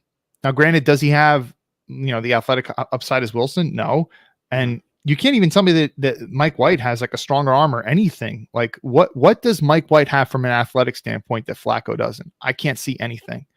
So the mental makeup and just like, a lot of it is like preparing, week in, week out for a game. And this is something that it's much harder to fool him. So if he comes in, I feel like Flacco is much less like you wouldn't have seen Flacco in that Bills game shit the bed the way that Mike White did. You wouldn't, right? Because, granted, maybe he's not going to get the ball where it needs to go on 3rd and long, but he's not going to easily throw a ball into double coverage where it gets picked off. He'll just, okay, live to play another down. Maybe I just dirt this one and then we punt the ball. Right. So I trust him much more as a backup and and if he needs to come in, but I also trust him to actually mentor Zach much more. So I don't really see that as much of a competition, if I'm being honest. Yeah, I agree. I want to hit a couple of comments in here that are interesting. We'll get back to our topics and I'll fly through the comment section later. But Rob D said he just got here and he's going to watch at 2 times speed to catch up. I'm probably one of the worst podcast or live stream hosts to listen to at 2 times speed. So good luck to you, Rob, because definitely talk fast. So by the way, I saw a review on Scott Mason's podcast and someone said, yeah. Scott screenshotted and sent it to me. I'm actually recording with him tonight. But past that, Antoine Snipe says, what about when you need, or when the game on the line, 4th quarter, need a 55-yard field goal to win? Then what? Yeah, we get that. And again, I think Zerline wins it. Kyle thinks Pinheiro, which is fine. And I don't have a feeling really either way. But at the same point, what happens when he's inconsistent and misses a extra point or misses a field goal from 38 yards, and then you have to make up for it in that game? Like it's, And then Charles says, no way in hell you get a 5th or a 6th round pick for Mike White. Baker was traded for a 5th. Baker was traded for a 5th because of salary. And all I have to say is Blake Cashman was traded for a 6th. You can get a 6th for Mike White. Trust me. If there's one person in the league who can, it's Joe Douglas. But Kyle, past that, because I want to get into our expectations for these guys. I think I'm probably going to push free agents to sign off to next week when I'm doing it solo. If they sign somebody, I'll talk about it. If not, then I'll highlight that because I want to give expectations for players years 1 through 3. It's due diligence in terms of discussing it for extended period of time. So we'll start off with the 2022 class, and we're not doing necessarily expectations for it. And I expect Breece Hall to get 150 yards in his first 2 games. Like we're just talking about more storylines around them. Like, okay, we expect Breece Hall to be a number 1 running back and earn that role or something like that. So, Kyle, for the first, we'll recap the draft classes, and we can kind of talk about 2020. We can hit that first. Can this class be saved? And it starts with some of the expectations for these players, starting with the first overall pick in that draft class at pick 11, Mekhi Becton. What are your expectations for Mekhi Becton? What is the range of outcomes with him, which I think we both agree can be pretty large, but what are your overall feelings? So this is what I wrote this morning when I was kind of thinking about this. I said, I'm a big believer in Becton, and I think he has a big rebound year. I think that serious consideration he makes the Pro Bowl if healthy. Now that is a huge if. I know it's a huge if, but I'm saying, like, if this guy's on the field and, you know, like, he's not banged up and, like, I mean, like, the talent is just there, man. He's a freakish type of dude. He's a rare dude, and that's why you took him 11th overall. So I'm a big believer, and I think he's going to have a rebound year. And I might not agree with the way that he's been handling things with fans on social media and stuff like that, but I do have to imagine that he is using this as motivation. So hopefully he can turn it into positive play. Mm-hmm. So I'm expecting him to be, if healthy, I mean, like, he was borderline Pro Bowl his rookie year, right? So I don't see why he can't make the Pro Bowl this year if healthy. I know that like, some people probably think I'm crazy, because I know that Becton is one of the most polarizing people on this team right now. There's some people who love him and some people who really believe in them, and there are some people that wanted to trade him. Again, I think to me that was crazy. With you, I think it's like a large range of outcomes with him. Like, I think he's either, again, how much I put into the injury thing, you always have to preface it with this stuff with Becton because people get offended. But is he healthy? If he's healthy for the whole year, I can completely see what you're talking about in terms of Becton being a Pro Bowler. If he's not healthy, then obviously it's really going to suck, and we're hoping that they sign one of these backup tackles that in the next few days that maybe we'll talk about next week. So large range of outcomes for Becton, but I think if he becomes that Pro Bowl player, you're looking at just a couple of another singles, doubles from this class, Kyle, and that's a hit if you're getting a Pro Bowl type player. So moving on past him, Denzel Mims. Again, we expect Becton to at least establish himself as a starter. Is it left tackle? Is it right tackle? I'm not sure. And I think he will be pretty good. That's what I expect. If not, then we'll be looking maybe towards a free agent tackle or trading him next offseason. It's going to be really, really interesting to watch that. Our number 2 pick of the draft at pick over 59 overall, Denzel Mims, obviously good first year. When he came in against the Chargers and the Dolphins and the Pats and stuff like that, we had high expectations, and that's why we thought the receiver group was going to be so good. He comes in, doesn't catch a touchdown, has like I think nine catches or something like that. Like, didn't do obviously a lot of anything, penalties, questions about his dedication, et cetera, et cetera. I think right now I'm expecting him to, honestly, it's probably to get traded. If I really had to narrow it down, I think he gets traded. If he's playing this year, again, I think he's probably in that wide receiver 5 or 6 role. I'm praying to God he takes 4. I want Mims to get 500, 600, 700 yards and 10 touchdowns. Like, I wish that would happen. I really liked him coming out of college, but my feeling and sticking to my gut, I think if he is on the team, he's going to have, I don't know, 15 catches for 200 yards and a touchdown, like something like that. So what are your expectations for Mims? Be his first one. Different? Yeah. So this is what I wrote. I said, I think he's going to be better from last year. It's hard to be worse, right? I mean, like, okay, he's going to be healthier this year, right? Like, hopefully no food poisoning, no COVID. So he's going to be healthier. He's going to second year in the offense. He can't be worse, right? Possibly can't be worse. But I said, I can't even see him being as good as he was in his rookie year. I think he could be as good as he was in his rookie year, but based off what I saw last year, I mean, how much of it is just dedication and, work ethic? I don't know. So I don't even think he'll get to that level. I could see him having a stat line just like you said, because first of all, if you're the coaching staff, how could you possibly justify playing him over some of these other guys? You just gave Berrios a contract, and part of that contract is, it's returnability and all that kind of stuff. But also part of it is, you're going to play some on offense. And then you're talking, you have 3 pretty legit receivers out there, 2 of them really early draft picks and one of them a big free agent signing. 2 good running backs. Yeah. Okay. How are you going to justify putting this guy in the field a decent amount of reps? Well, as of right now, Kyle, you're expecting, honestly, in terms of reps, people to get more touches than him would be the 3 running backs all the way down to Coleman. You're expecting at least the top 2 tight ends. So that's already 5. And then you're expecting the top 4 receivers, right, with Berrios. So you're looking at 10th the best, maybe 11th if he doesn't beat out Jeff Smith in camp or whoever else. So we'll see. We're rooting for him. But moving on so we can get through these and get to the chat, because we always talk for a little bit and then we never get to finish. But again, it's fun because there's topics. But past that, Ashton Davis, again, the range of outcomes is, okay, I could see him getting traded or cut, or I think him establishing himself as a decent backup and a relatively solid special teams player because of his athleticism. I think that's fair for Davis. I think you're probably being a little bit unrealistic if you expect him to be a starter. But for a third round pick, 68 overall, do we love him becoming backup safety? No, but at the same time, it's not a strikeout. It's a single. Okay, you got a decent backup. So I think that's his ceiling right now. Let's see what the hell did I write for him? I know you write. I said I do expect him to make the roster, but I really don't expect him to be good at all. Okay, moving on. That is fun. Does he stay on the team the entire year, Kyle? Before we quickly get to the next guy? Yes. Mm-hmm. Okay. Jabari Zuniga, we are expecting absolutely nothing, right? Move on. No. Yeah. Blown pick. LaMichael Pirine, we're expecting absolutely nothing. He's gonna not make the roster. Okay. James Morgan, where is he? Yeah. Cameron Clark, which again, listen, is he on the NFL roster? James Morgan? I don't think so. He was on a couple of practice squads last year, but I don't think so. Cam Clark, which is honestly that kind of hurts for Douglas because as a 4th round pick, Kyle, just like Max Mitchell, I actually really like Cam Clark as like a developmental guy who could be a backup, potentially a starter at guard in the future. He hurts his neck. It's really unfortunate.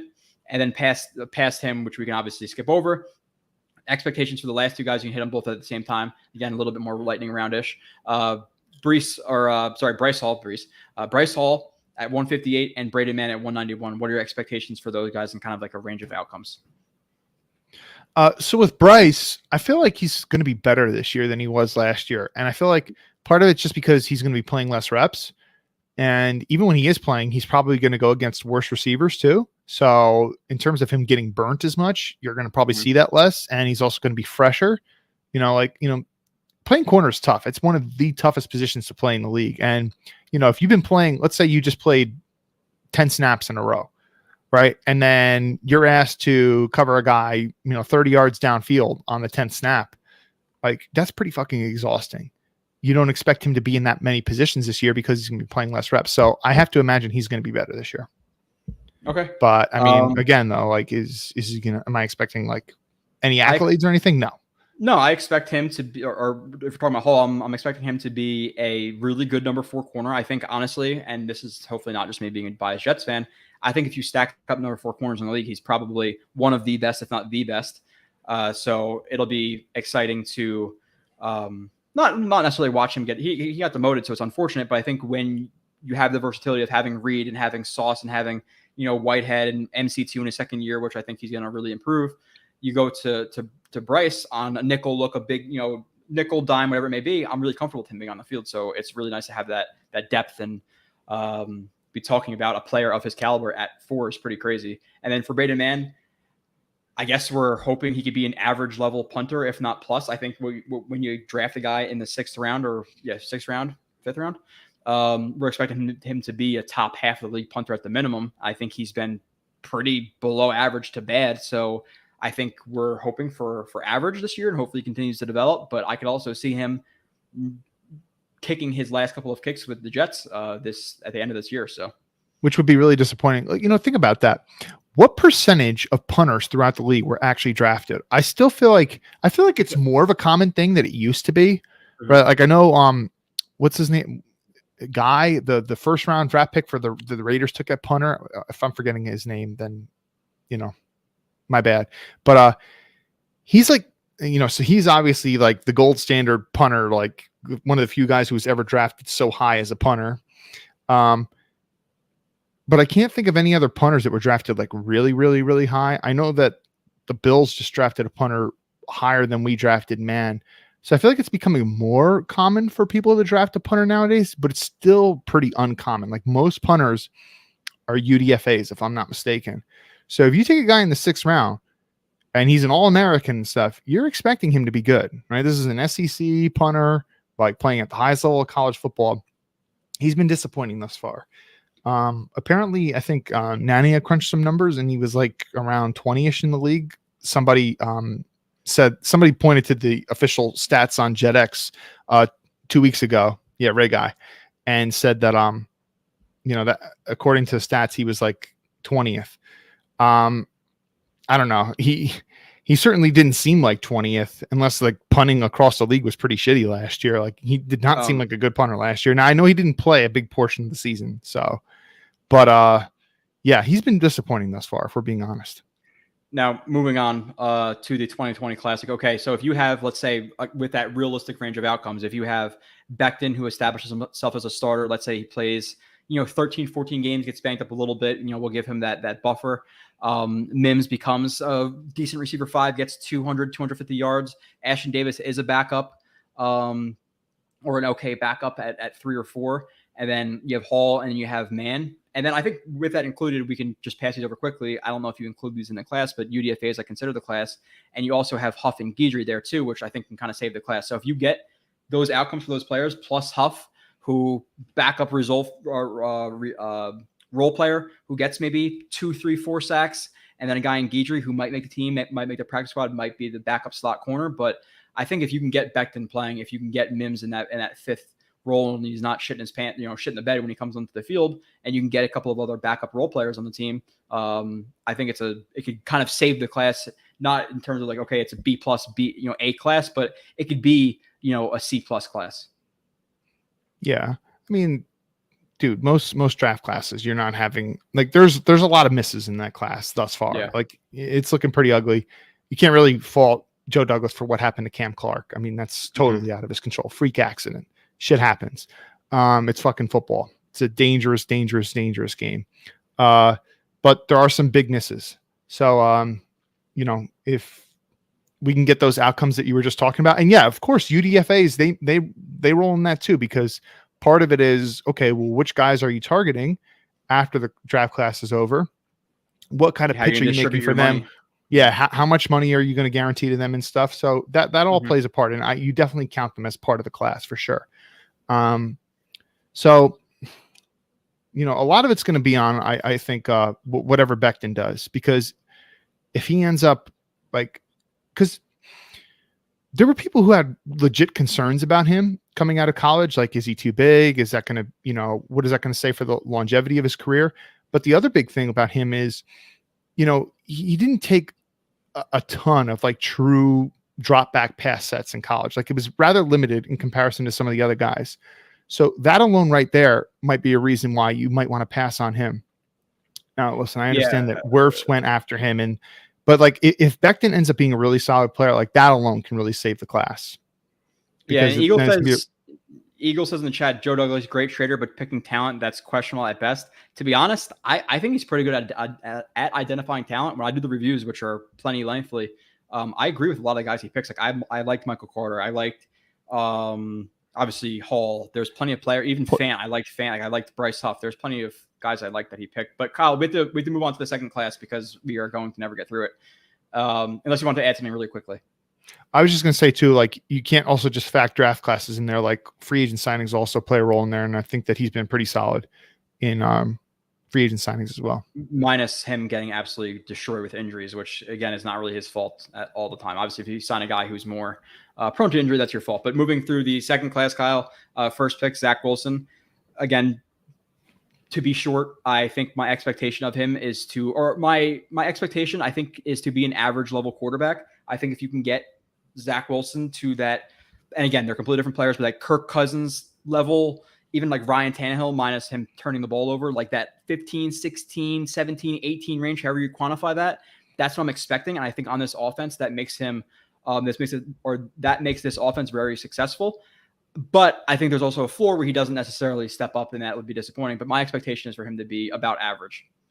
It's exactly what I wrote. I said he's going to be average-ish, in the average-ish range of quarterbacks this year, which you can do a hell of a lot worse, because the Jets really, ever since we've been following the team closely, have not had that. They just haven't. And nobody can convince me otherwise. You could say that Fitz was average-ish maybe that 1 year. And I think even that's kind of a stretch, because there was a lot of bad play lumped in there. Maybe there are some games where Pennington or Favre were pushing above average and playing well, but consistently, yeah. Well, Favre was definitely legit before the bicep injury, for sure. And Pennington, I mean, okay, but anyway, but yeah, with Zach, we didn't see enough big time splash plays last year. I thought we were going to see way more than what we did. And I know he missed a couple of games, but I'm expecting to see a lot more splash plays this year. And that's one of the big reasons why his play is going to uptick. But I still feel like you're going to see too many head scratching plays where it's like, what the fuck was he doing there? Like that one pick that he had against the Patriots late in the game, like that was quite bad. I'm talking about week 2 last year. Anyway, let's move on because I know that we're getting long in the tooth. Yeah. So, and it just because we can't even push these to next week because we have so many topics to talk about next week. And then Kyle, we're going to be talking about roster cuts and stuff like that after talking about games. So there's going to be some shows where I want to make sure I have to get some sleep. That's the only reason I usually try to cut it off at 8 because I have work and stuff like that. But Elijah Vera Tucker for me, my expectation, and I'll let you go for the next couple. Again, just expediting. ABT, I expect him to be near Pro Bowl level, if not a Pro Bowler this year. Now, obviously, it hurts him a little bit going from left guard to right guard. Undoubtedly, I think he's going to make the adjustment pretty cleanly, though. But I expect him to be. It's hard. It's hard to say this because like if Becton is healthy, I expect him to be the best offensive lineman. But sans Becton being healthy, I expect ABT to be the best offensive lineman. I think he's even a better player than Laken Tomlinson, and that's what I expect of him this year. I have some faith in him. I definitely think he's a better, more talented player than Laken Tomlinson. I said if there wasn't going to be any position change, he would be a top 10 guard. And I'm saying out of all guards, left and right guards across the league. If they were keeping him at left, top 10. Position change makes things a little bit different. You know, people want to act like, oh, it shouldn't be that big of a deal. Sometimes it is, right? Your footwork's a little bit different. He's done it. Yeah. But not at this level, though, so it's different. He's done it. So, but it's going to be a slight learning curve there. He could still be a top 10 overall guard this year. I wouldn't be shocked at all. I'm just saying it's going to be a little bit harder because of that. But yeah, I mean, forget Pro Bowl, but I'm saying like legit top 10. Pro Bowl's kind of funny sometimes with all the alternatives and stuff. But yeah, no, definitely really high on that player. Even though he had some down moments. Go ahead. Want to lump the next two together, and then I'll sure. hit them. Elijah Moore and Michael Carter, obviously the 34th overall pick with Elijah Moore, and the 107th pick with Michael Carter. What are your expectations and thoughts around those guys going into this year? I think Elijah's going to have over 1,000 yards this year, and serious Pro Bowl consideration. I don't know if they'll actually make the Pro Bowl because there's just so many good receivers in the league. And Michael Carter. What I basically wrote, like it's hard for me to think of him without also thinking of Breece Hall in the same breath. Not that they're the same player or anything, but they're just going to be such a good 1-2 headed monster. But I really feel like, you know, people for years have been talking about Hunt and Chubb over in Cleveland as like this, you know, really, really, really good 1-2 punch, and maybe not to that level, but I think that for years to come, people are going to start to think of Michael Carter and Breece as being like one of the best 1-2 punches in the league. So yeah, I agree with you. And we ranked the running backs last week, and we said like their group was I think we said like 8th or something like that, right? 8 or 9. Yeah, so, and keep in mind that we're talking about a guy who didn't even take an NFL snap yet with Breece, but we still had him ranked 8th. In a year or two, we might be talking about top 5, you know, top 4, hopefully. So yeah, you expect that with Michael Carter. I think he's a good, I think he's even a good starting running back. Now, can he take that load? I don't know, but he's really effective. Obviously didn't have the most ideal offensive line last year, never went down on first contact. So I really like the pairing of those two guys. Elijah Moore, I expect to take that second year leap that a lot of receivers do when they're becoming like those like superstar players. Like I really do think Elijah Moore is going to be one of those superstar level guys. And that's what now, is it fair to expect that from him? No, I think a fair expectation is like, okay, just over 1,000 yards, maybe just under, but really efficient. But I could also see him, if he is targeted as such, which I don't think is necessarily the case, because you have the tight ends, you have Garrett Wilson, you have Corey Davis, you have the run game. So I don't think he's going to get a ton of yards, but I think if he were to be targeted, you could be looking at a guy getting 12, 13, 1,400 yards. I think Elijah Moore is going to establish himself as that player, but might not necessarily reach those stats because of how the ball is going to be spread around. So I have a lot of expectations for Elijah Moore because I think he's a damn good player. Yeah. Amen. Moving past that, we do this pretty quickly. Jamie Sherwood, my expectation is that he's a backup 4th or 5th guy, 3rd or 4th guy. I expect him to win that 3rd job for now over Hamza, just because it feels like they like him more, even though I would like Hamza more than Sherwood. But I realistically think they sign a linebacker. So I think he gets pushed down to 4 or 5 right there. Michael Carter for me, my expectations of him is to be, again, and somebody in the chat got offended by us saying Zach is average. I think him being average this year with his talent, he's a lot more talented than average. But in terms of like however you quantify his play, average, which is huge for this offense. And then in year 3, you're hoping he's a top 10 guy. I'm not expecting him to jump into the top 10 year 2 after what he did year 1. Obviously, the end of the year was exciting, but don't get offended there. For Sherwood, again, 4th or 5th, Michael Carter, I expect him to be a plus level slot, or at least average to plus level slot corner. I really do have a lot of faith in him. Again, I don't think it's being offensive to Michael Carter to say, okay, him being an average slot guy to plus average is an insult in year 2. So what are your thoughts on Sherwood and Carter kind of lumped together there? Yeah, with Sherwood, I said really not expecting much. I said he's going to play, but he's going to be a liability. Basically what I said. In terms of Michael Carter, the second, I said I think he's going to be a plus starter. And I almost wanted to say that, like, I think people are going to know him as one of the better slot corners across the league. But the thing is the average run-of-the-mill fans don't really like slot corners aren't household names. So even if he is like really legit good, people are still not going to, the average person's still not going to know who he is. But I think he's going to be one of these better slot corners in the league. I said plus. So like I'm thinking like above average with him. That's what I said, average to plus. I think average, like, okay, if that's his floor, okay, that's fine.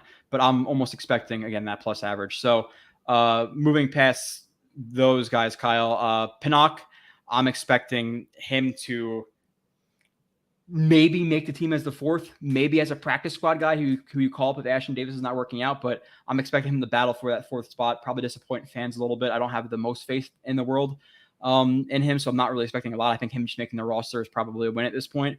Hamza, I like his physical ability. I really do. It's just he has a lot of mental steps to take in terms of his awareness and just understanding defenses and things like that. But I like his, again, talent a lot. So my expectation is I still think he's very up and down, but shows some flashes this year as a backup linebacker, but he's still not going to establish himself as like a formidable backup for years to come. Past that, I guess I'll just wrap up the last 2. Eccles, I expect him to be a number 5, solid when he comes in. Again, I think he got a lot of really good experience in year 1 for a guy who's going to be your number 5, but that's what I expect. Maybe battling for the backup slot.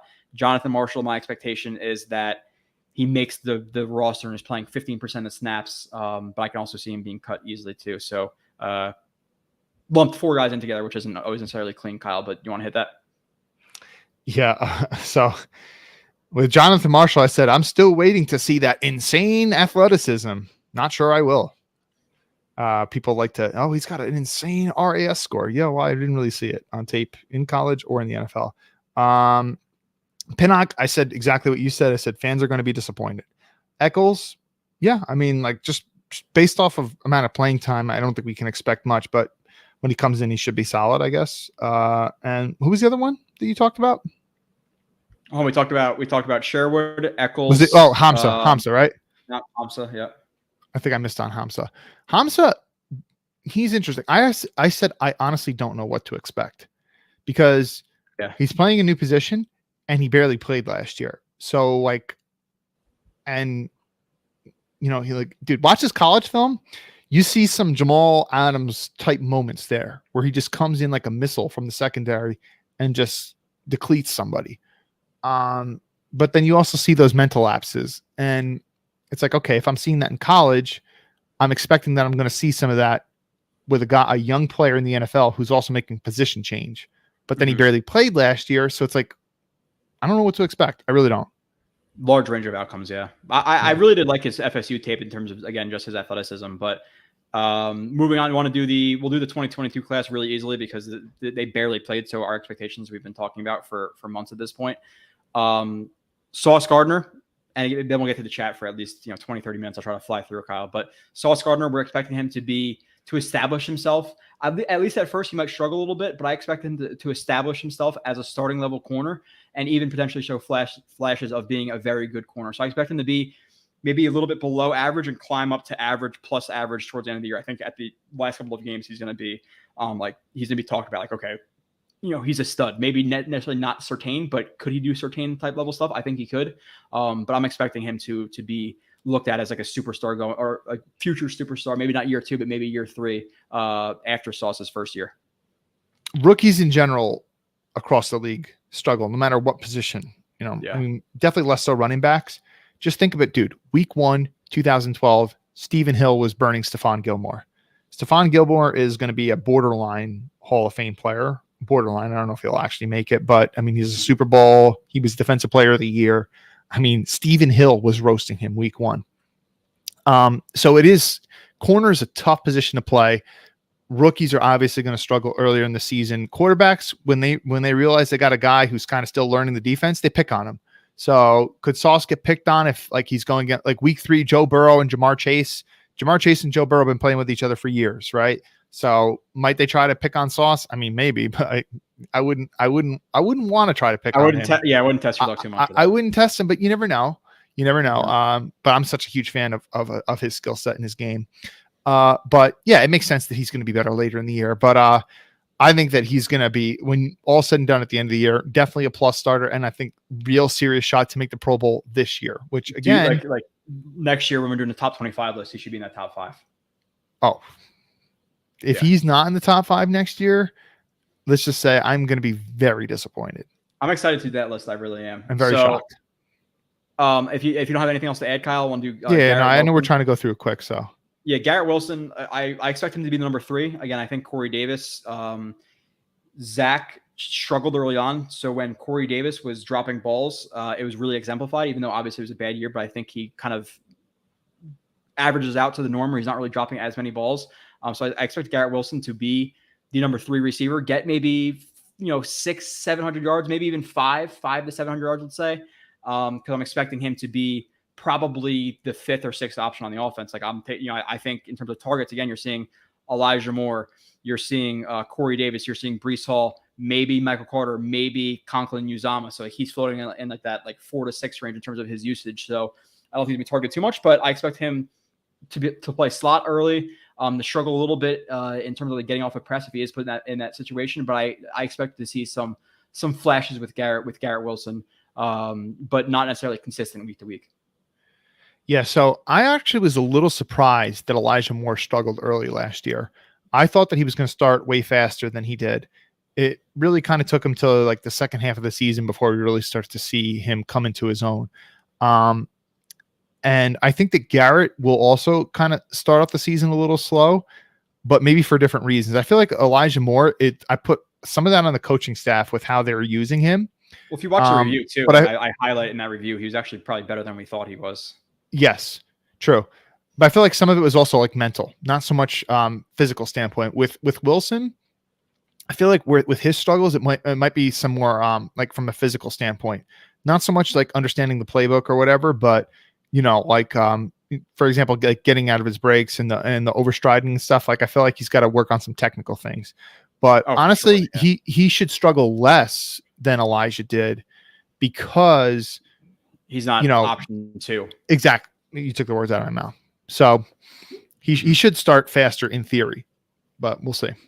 Next pick, Jermaine Johnson. Again, with a heavy D-line rotation, I don't think he's going to be getting, a ton of pass rushing reps, but I expect, again, it's stats and how exactly did they get that sack or that pressure, is really the more important thing when we watch it on film. But Jermaine Johnson, I'm expecting, 4 or 5 sacks and to be a good run defender.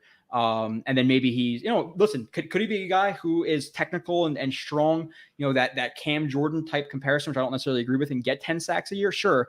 But year 1, I'm expecting, again, solid run defense and a guy who gets, again, maybe 4 or 5 sacks. But it really depends highly on, okay, well, if he's not getting third down reps because they're playing Vinny Curry and Jacob Martin, you might see him get 2.5 sacks, but play a lot of running down. So, yeah, I basically said that, I think that he's going to be really solid in the run game. And I think there are going to be some wow plays. I think they're going to be pretty few and far between. Like there are going to be some weeks where we're like, where the fuck was JJ this week? Like, hello, where was our 26th overall pick? I didn't see him. Right. Like I think he's going to like just completely ghost out some weeks in terms of pass rushing. But then there are going to be some weeks where you're going to see him make some like big impact pressures and like a big time strip sack or something like that. And you're going to be like, okay, that's why we traded up to 26 to take him. So it's going to be a slow year for him. But I think you will see that level of talent and hopefully he can build off of it. Now highlighting the last like big pick before we kind of lump in the last 3, Breece Hall, I'm expecting him to show that he in years past would be like that first running back taken in the first round, like late 20s, something like that. Like I expect him to be getting probably again 50-55% of the reps. Michael Carter, 30-35, and Coleman the rest, maybe 10-15%, whatever it may be. But I expect him to show out like the maybe not year one, but start to take steps towards like showing like, okay, like Gurley did and like maybe Zeke did, but with less reps because of Michael Carter being behind him. I expect him to be very efficient. It's kind of hard to quantify with running backs, but I expect him to be near 1,000 yards. Really, really efficient running behind a good run blocking offensive line. So I think he's going to be explosive, and I think he's going to be one of those picks who's like, the 4th or 5th round fantasy draft this year, who might be the second pick or the second round pick next year just because of the split with Michael Carter, but still a really good, player. So, yeah. So I think Michael Carter had at least one 100-yard game last year being against the Bengals. I don't know if he had another one, maybe against the Dolphins. Maybe. I know he had a really long run, but he didn't really play much after that because I think he got banged up. But I think Brees, you're going to see him have like a couple of like really dominant games. He's going to have a couple like 100-yard games, like maybe like 4 or 5, 600-yard games. I was going to say like 3 or 4 of those, like 100-yard, 2 touchdown games. Yeah, I mean, so this is a guy who's proven in college that he can have a heavy workload. And even Michael Carter had a heavy workload in college. But I think there's going to be some games where they just feed him the ball a lot. And he's getting like 20-something carries, and he's just dominating. I'm a big believer in this run game, though. Me too. This was the best running game that we saw in, and I'm saying even more so than 2015, since we're talking like 2010. Last year? Yeah. This was better. This was better than 2015, definitely. So, and I think Brees is going to be a huge part of that. So I have definitely high expectations for him. But I do agree with what you said. Like so while he might have a lot more yards than he does touchdowns, I do agree with you that he's not the best in the red zone.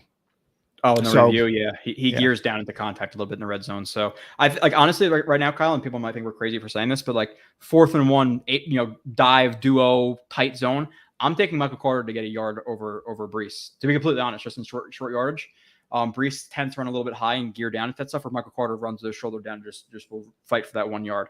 Again, I'm not saying Michael Carter's better. It's just I think people might overrate Brees Hall in terms of short yardage just because of his size. But moving on, and quick thoughts on that if you want to. But moving on, Rucker. Yeah, Rucker, tight end 3, is not going to produce a lot, maybe 200-300 yards, come in as like a sifter sometimes, but he's going to have a relatively limited role. Max Mitchell, I'm hoping we hear that he's playing well as a backup tackle, but we don't see him at all because they sign a tackle. And then Michael Clemens, you were expecting what, maybe 20-25% of the reps. I'm not sure, honestly, if they're going to play him more as like as a run stuffer, because I don't think he's really strong there, or as a pass rusher, because they have a lot of good pass rushers. So I don't really see him seeing a field a ton, which is kind of, I think 25% of the snaps for him would be, it's probably high, way over expectations. Yeah, but it's just the rotation that they run. Like, again, Nathan Shepard's like 35% of the snaps, something like that. So maybe he does, but again, who is he better as a run defender then as at the end? And who is he better as a pass rusher then? Like pass rushing, he's way down. At run stuffing, he's very inconsistent. So I think the only games where he gets serious reps is games where other people are banged up and injured. And yeah, I mean, because again, like we're not taking shots at Michael Clemens, but you have Vinny Curry, you have Jacob Martin, you have Solomon Thomas, you have Rankins, you have JFM, you have Q. Like there's plenty of guys there, so it's not really necessarily a shot at the player. But one thing I'm going to say about him though is I feel like because of his age and because of his size, like he's already a fully grown human being. Like we're not talking about a guy in their young 20s, like he's in his mid 20s. So with him, like we're talking about some of these guys having like a rookie learning curve. I think you're going to see less of that with him. Like you're going to see him, whatever he is this year is going to be closer to whatever his peak is of his NFL career much sooner than some of these other guys. Like Garrett Wilson's going to take him a couple of years before he kind of like really shows what he is. Whereas, Clemens, he might be at his peak next year or the year after, if that makes any sense. I agree with that. So Kyle, that's about it for the expectations, which I think we did a relatively good job at hitting. We are going to lightning round the shit out of the chat for the last 2 hours because obviously, again, sleep 2 hours things. What do you say? You said for the last 2 hours, so we're doing 2 more hours. No. That's not what I meant. Okay, so Tim O'Reilly, do you see us playing more nickel 2 linebacker sets or standard 3 linebacker given the confidence in MC and the weakness at linebacker. Simply, Kyle, I think we both agree that they're going to want to play more nickel than 4-3 sets because of the depth at corner versus linebacker. Now, do teams force their hands? We don't know. I think they'd probably be smart too. If I was another team, I would run on the Jets a lot. But yeah, I prefer nickel, right? Yeah. And just, teams still run more 11 personnel than other groupings. So yeah, I didn't know Nicholas was canning at a brewery, but I would appreciate some beers, Nicholas. I saw that. I had to mention that. Stopping the Ravens. Stopping the Ravens' run starts with Lamar Jackson. Obviously, he's a multiplier in the run game, unlike any other. I don't care. Yeah, okay. Yeah, I pretty much agree with that. Ulbrich does not play guys 100% of the snaps. He wants guys third and fourth linebackers will definitely see playing time. Well, they rotate defensive linemen more than they rotate linebackers. The linebacker rotation wasn't necessarily heavy last year. It's again defensive linemen because it's a lot more taxing. So I don't think they're going to be. Let's say if it is Quan, Quincy, and Mosley, I don't think like Sherwood and Humps are going to rotate it a lot. Dude, think about it just like this. So Mosley was playing at least 90-something% of the snaps last year. I don't know exact numbers off the top of my head versus someone like Quinnen was playing like 50. That's like a 40% difference. All right. Now, Quinnen, what's the gap between Quinnen and Mosley? I mean, like they're both really good players, right? But the only reason that one is playing 90% and the other's playing like 50% is because they're a different position group. So yeah, they don't rotate linebackers like that.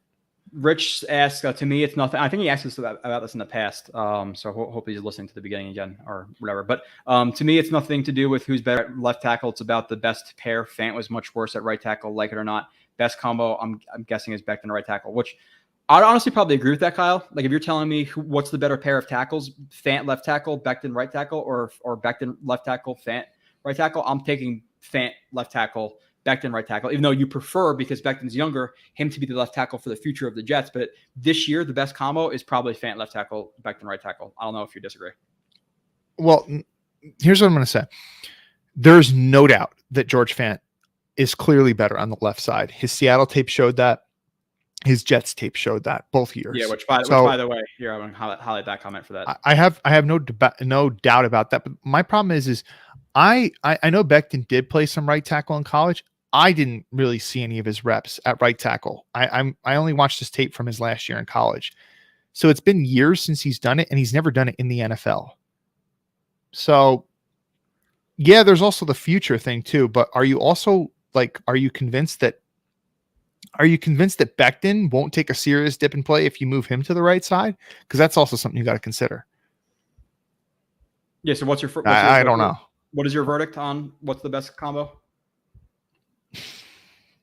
I don't know is my verdict.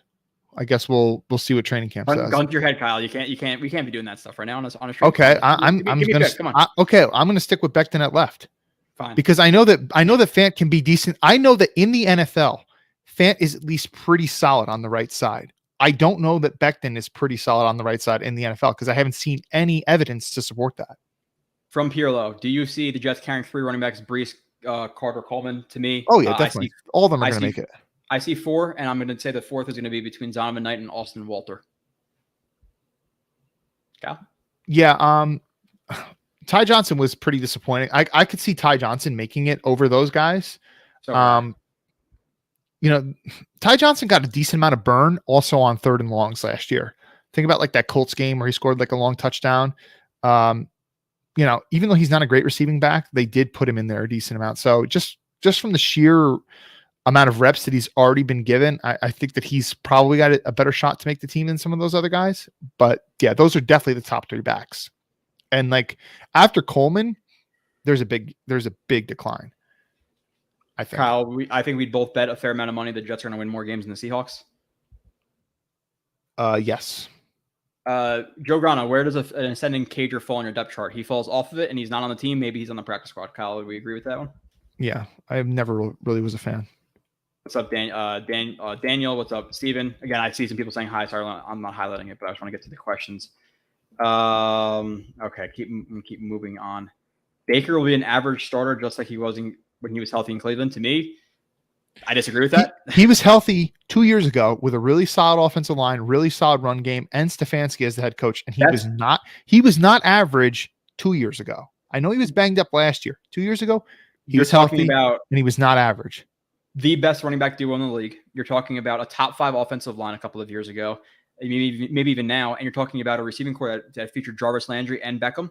I don't think, like, I get the Panthers have DJ Moore, to have McCaffrey when healthy, which is he going to be? Probably not if you had to bet, at least the whole season. So I think he's going to be a failure. They're going to be drafting a quarterback, and then Baker Mayfield's going to be a backup, but it's going to be hard for him to be a backup consistently if he doesn't, he kind of has character to him. Do you really want to bring a Baker Mayfield to be the backup and have some things floating in your locker room? I don't know Baker? if we talked about this 2 weeks ago, but there was some report that came out recently that apparently when Baker got sent home from COVID, I don't know if he actually had COVID or if he was close contact with somebody who did, but he was sent home for like 10 days or whatever.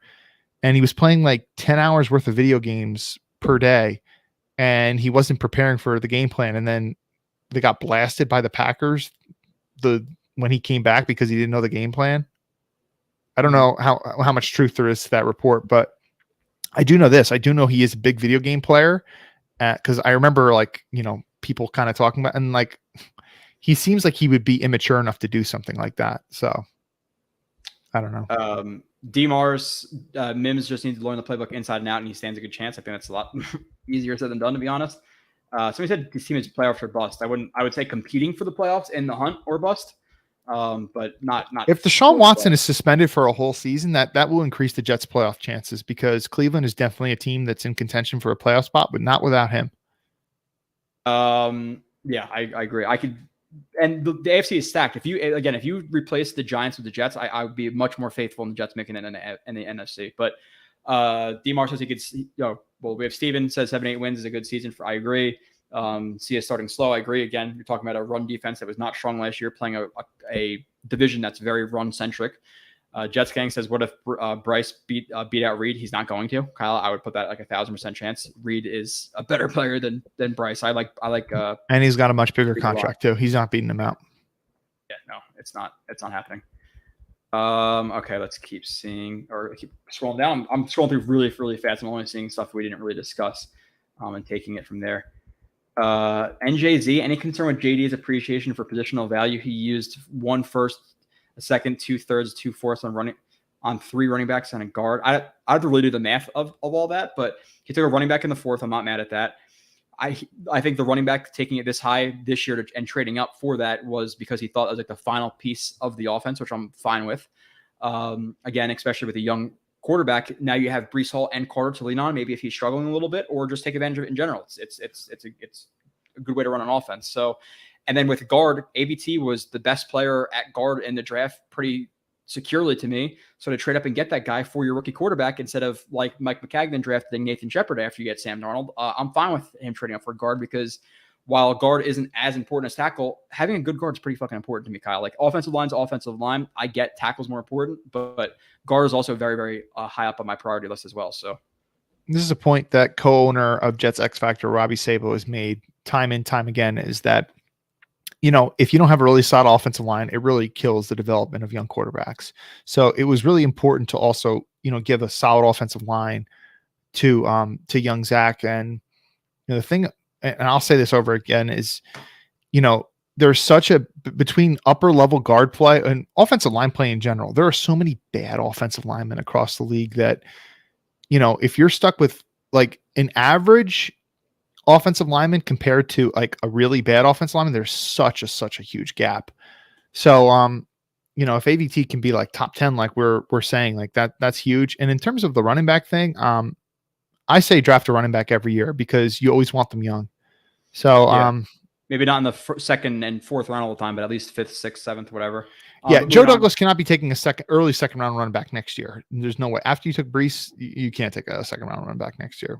We have somebody in the chat who's like really defending Wilson last year and said like rookie coaching, players running, the same routes and stuff. And while we acknowledge that, we have to also acknowledge that Zach Wilson was plenty bad in plenty of games last year. And his Jaguars games, Texans games, and Bucks games were really, really encouraging, maybe from his mental processing. But we also had games like the Titans that were so hyped up that he could have closed the game out 2-3 times, but he completely missed, or screen passes he would bounce, or double coverage he would throw into, or even Elijah Moore on that corner route against the Pats, he underthrew that ball as well. So like, yeah, he struggled a lot. But saying average for a second-year quarterback is not a bad thing. Like you could win with a Kirk Cousins. If he could be that in terms of level of consistency, again, however you quantify that, that's great. Year 3, like Steven says, is that really big leap, or that final leap for a quarterback, like year 3, 4. Year two, there's still going to be some adjustment. But if he does, let's say Kyle, he is average this year, right? Let's say he's a 15th, 16th best quarterback, however we quantify that. Year 3, we'd be walking into year 3 and saying we expect him to be a top 10 guy, or at least be in that conversation, right? Like another step up in the right direction. So saying average is not an insult to Zach. His talent is top 5, 6, 7 in the league in terms of his arm and his quick release and how he can escape the pocket and all that stuff. He has talent, but you have to also understand that he was a bottom 5, bottom 3 quarterback in the league last year. Dude, there was no quarterback in the league last year that was dirting as much balls as him. Like, you want to talk about poor mechanics, and Sam Darnold has pretty damn poor mechanics. But at times last year, Zach Wilson's were worse than Sam Darnold's, if I'm being honest. And I really like Zach. I really, really, really like him. But we just have to be honest about it. And some people say like, oh, well, Zach, he reads defenses really well. We certainly saw strides last year, but I'm not ready to say that, oh, he's good at reading defenses yet. I think that there's still quite a bit that he needs to learn in terms of that. The Bucs game, he really sped up that process. But Hawk saying 6 to 8 sacks for Jermaine. Again, I would say a little bit lower. Q, I'm hoping it's a little bit higher. JFM, I'm comfortable with that. Lawson gets 12. I don't think it's gonna be that high, but we'll see. I'm gonna throw this to you though, Kyle, from Jack again. Biggest question is coaches. No, all rookie coaches last season. There has to be a huge turnover from. I think he means they need to improve a lot. Is the way that I'm reading that. Well, they do need to improve a lot. They were pretty. I was disappointed last year by the coaching staff, truthfully, but hopefully another year. You've kind of year working with the GM, another year to get the kind of players that you want in your system and make it to work the way you want. There should be a big improvement this year. So we'll see. Yeah. Are Lawson and Becton on the PUP list? Yes, they are. Now, how long is it? I don't know the rules. Is it 3 days? Is it 5 days? Is it 2 weeks? Is it 3 weeks? I don't know. Hawk says Brees Hall, 1,800 all-purpose yards, 1,350 rushing, and dude, that would be amazing.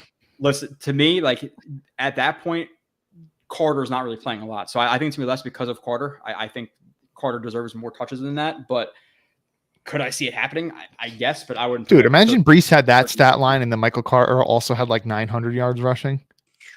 Talking about playoff team. They're talking about playoff team there. So yeah. How much, this is from NJZ, how much better do you expect Hall to be than Carter on a per carry basis? If you expect them to be similar, can you justify using a high? Kyle, want to hit that?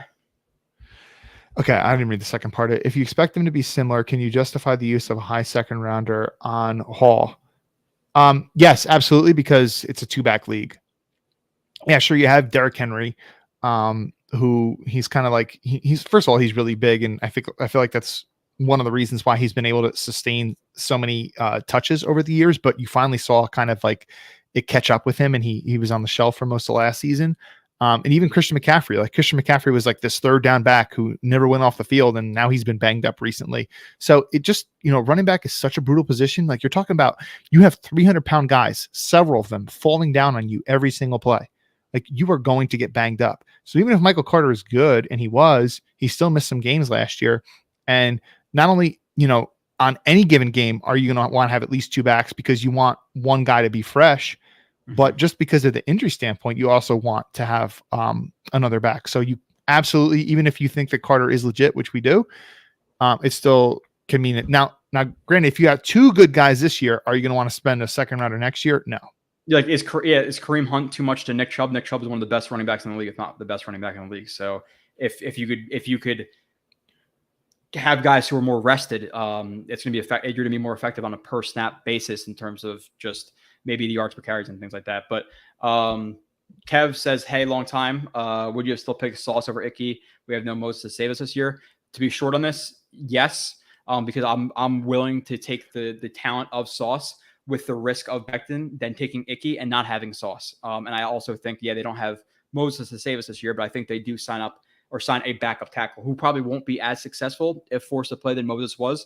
But you're hoping at least it's just a step down or a step backwards, not 2, 3, 4. like if they were to go to Mitchell or Trumando or something like that. So definitely Sauce over Icky. If Becton were to be traded or not on the team, then okay, Icky over Sauce.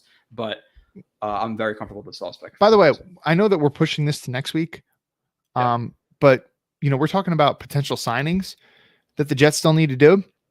And when I was looking at the tackles this morning, I feel like there's still some solid options out there. And one that we didn't even talk about, I don't think, was Dwayne Brown, who, long time with the Texans. He's 36 now, granted, but apparently he still was pretty solid last year. With the Seahawks, right? Yeah. Yeah. So, we didn't even talk about him. Like, I feel like there's still some decent options out there in terms much of better tackles. than Mitchell and Adoga at the minimum. Yeah. Colville Webb says, Joe, can you speak to this defense and why this team will be better in this scheme? I don't know necessarily because they played. If you're talking about, okay, they went from 3-4 to 4-3 or 4-3 to 4, or 4-3 to 3-4, then I would understand this question. But I think they'll be better because they have better tacklers in Reed and in Sauce and in Whitehead. But at the same time, I'm not faithful that their run defense is going to be top 20. They were terrible at it last year, and they didn't really do much to address it. So I still think they're going to struggle a lot. But in terms of the defense overall, they'll be better because they have more talent at edge rusher and more talent at corner, which are the two most important positions on the defense. So they're inevitably going to be better. I just still think they're going to get gashed a little bit. So if they're not playing with a lead, or they're not at least up the par and matching touchdown for touchdown, if teams get 2 touchdown or 2 score leads on them and they run the ball to death and they're running traps and counters and G leads and all this stuff and pin and pulls, we might be a little bit fucked. That's my opinion. So, but the thing, so this is why football is such an interesting game and stuff, because there's so many things that can change the outcome of the game and how it goes and stuff. Being that we're expecting the offense to take a big leap this year, you feel like the Jets might be playing with some leads this year, which means that the other team is going to have to pass the ball more to stay in the game rather than just sit on a lead and run the ball. So being that teams, by just the fact that the Jets are going to have a better offense, teams will probably be less likely to run the ball on the Jets, which just by that very fact is going to make the run defense stat line look better. Yeah, I agree with you. Bam makes the team ? If I had to guess, he's the 4th running back. I'm okay with that. But Kyle's going to watch the film and give us a report. So then I trust Kyle's opinion. So he's going to maybe watch 3-4 games and then report back to us in 2 weeks. And we'll talk about him versus Ty Johnson versus Austin Walter. Who's starting free safety? Kyle and I both agree it's going to be LaMarcus Joyner. Clearly the staff likes him. If he barely played last year and they're still resigning him, they like him. What's the chance that Joe and Kyle ever get through the live chats on a timely matter? I guess 0%. Yeah, 0%. Jeff Smith over Mims, Kyle. I think right now that's what it seems like. Like people are talking about it in camp. That was the case. I'm definitely hoping for Mims over Jeff Smith, to be completely honest. And I could see it happening, but I'll still go with Mims. I'm gonna give him the nod. I'm gonna have some faith in this year that he's gonna be a 200-300 yard receiver, which again is not great, but it's better than last year. So, dude, just in terms of what we've seen from Mims, like rookie year, like it's way more than we've seen from Jeff Smith as a receiver. So didn't he come in the last 2 Broncos games? We played the Broncos both with Sam Darnold and Zach Wilson, disappointed in both of them. How about trading Breece Hall or Michael Carter, a running back, for a right tackle if Becton can't stay healthy? That's not a serious chat. Yeah, well, one, I'd rather keep our good assets and trade, draft picks because they're unknowns, where we kind of know that McCarter's a good player and we have a lot of faith in that. And you rarely see player for player trades, and Breece Hall for a tackle that's capable of starting is going to be, it's never going to line up like that. So Daniel Murphy, there's a ton of hype around the Eagles this year. If the Jets play them this year, would you call it a win or a loss? Well, they've lost like 13 in a row or all 13 or 14 games to the Eagles. So I want them to beat them really badly. But the Eagles have a stacked roster. It just hurts. So I feel like they're going to, they have a very high variance too, and how good they can be. But if they played them, let's give the Jets a win. But I think the Eagles could be a really good team if Hurts can at least kind of not be the issue. It seems like Eagles players like Hurts. Like I saw that AJ Brown DM'd somebody on Instagram saying, "How do I get a Hurts season hat?" And the guy's like, "Hey, listen, I'll just send you one, AJ, no problem."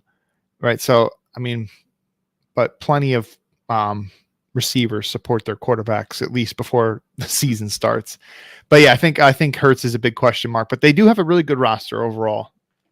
So yeah, good receiving core, good offensive line, good defensive line. Some good players in the secondary while older. Art says Brown just got arrested. Yeah, I think Dwayne Brown did just get arrested for something like maybe I a didn't know week that. ago or something like that. But even bring in Riley Reef, like they need to bring in, if they don't bring in at the minimum, like listen, if they want to take their lumps on defense, not have the best tackle or D tackle or linebacker, okay, I get it. You want to roll that money over to next year. But if they go into the season with Max Mitchell and Chuma Edoga as the backup tackles, I'm gonna have a massive issue. Like that's something you can't fuck around with, in my opinion. Unless Max Mitchell's just dominating in camp or something like that. But let's keep scrolling on, Kyle. Only a couple of more chats, and then we'll close out. Piron and Ty Johnson better be off the team, or I'm going to be angry and question the competence of the coaching staff. Brees, Carter, Coleman, Bam, or Austin Walters. Such an easy decision. Yeah, I agree with you. Again, I'm not going to get necessarily, not saying you are Chrono, but like my pain's in a bunch. If it's Ty Johnson over Bam or Austin Walters, I want to see what Kyle says about Bam. And Walters was good in a limited role, but again, I'm not going to be campaigning for him. But I agree, it should be Bam or Austin Walters. Kyle, quick thoughts on that? I can't comment on Bam. I haven't watched him. Austin Walters, I mean, we saw so little of him. But, honestly, he showed more than P. Ryan did, for being honest. Kyle, I know you're reading it. Yeah, I saw that. Honestly, it's not that good, but it was like really big discount on the website. So the previous draft year hat was better, but it's no longer available. Surprisingly, on the official NFL website, there's not too many hats that they have in a variety of sizes that are actually available. They need to do something about that. Austin Walters got cut. I did not know that. Again, that could slip through the cracks, but maybe they sign him back. Again, if not, I'm going to bet on Bam night. That's what I'm hoping for. I'm hoping Kyle comes away impressed. If he might not, though, because I feel like Kyle's not necessarily the easiest to be impressed by running backs. I'm talking about film with him in general. But with that being said, Kyle, that is the end of the show because I'm going to go eat and go to sleep. But do you have anything else to say? By the time you come back, it's going to be full-blown camp, and I think we're doing stat predictions. And again, after that, we're doing top 25 and all that really fun stuff. So the show, again, 2 hours, some topics we could have expanded upon a little bit, but it's a very beefy show in terms of the topics. Yeah, no, well, I had fun and look forward to next time. And I guess we can say football is back, right? We can say that, next right? Time, training camp is fully kicked off with the veterans and stuff. So yeah, football is back. Then it's going to be, nice brisk, like 56 days with a light breeze with a nice Oktoberfest in your hand. I can't wait. I love the fall. I hate the summer, so I'm all about it. I'm pumped up. We're very similar in that regard. I love the fall, and I think football is a big reason for that. And we both hate the heat, man. Dude, when my power went out yesterday, and I was literally moving freezer food in coolers. My house was getting hot as shit. I'm miserable in the heat. So give me 50 to 60 with a breeze, whether it be March or preferably October or November, because you have football, you have hockey starting back up, you have basketball starting back up, you have baseball playoffs. Like I love the fall, and obviously my job gets much less busy in the summer. Summer's busy. Past that, it's not as busy. So looking forward to it, but. Appreciate you guys. I have a ton of reviews coming out from Tomlinson, Reed, Conklin, Uzama, et cetera, et cetera, et cetera. So make sure you check those out. I'll be back next Wednesday. Kev tried next time Joel will have a ponytail. Now I'm getting cut. My barber is gone for like 3 weeks and I got kind of screwed. But nonetheless, see you guys next time.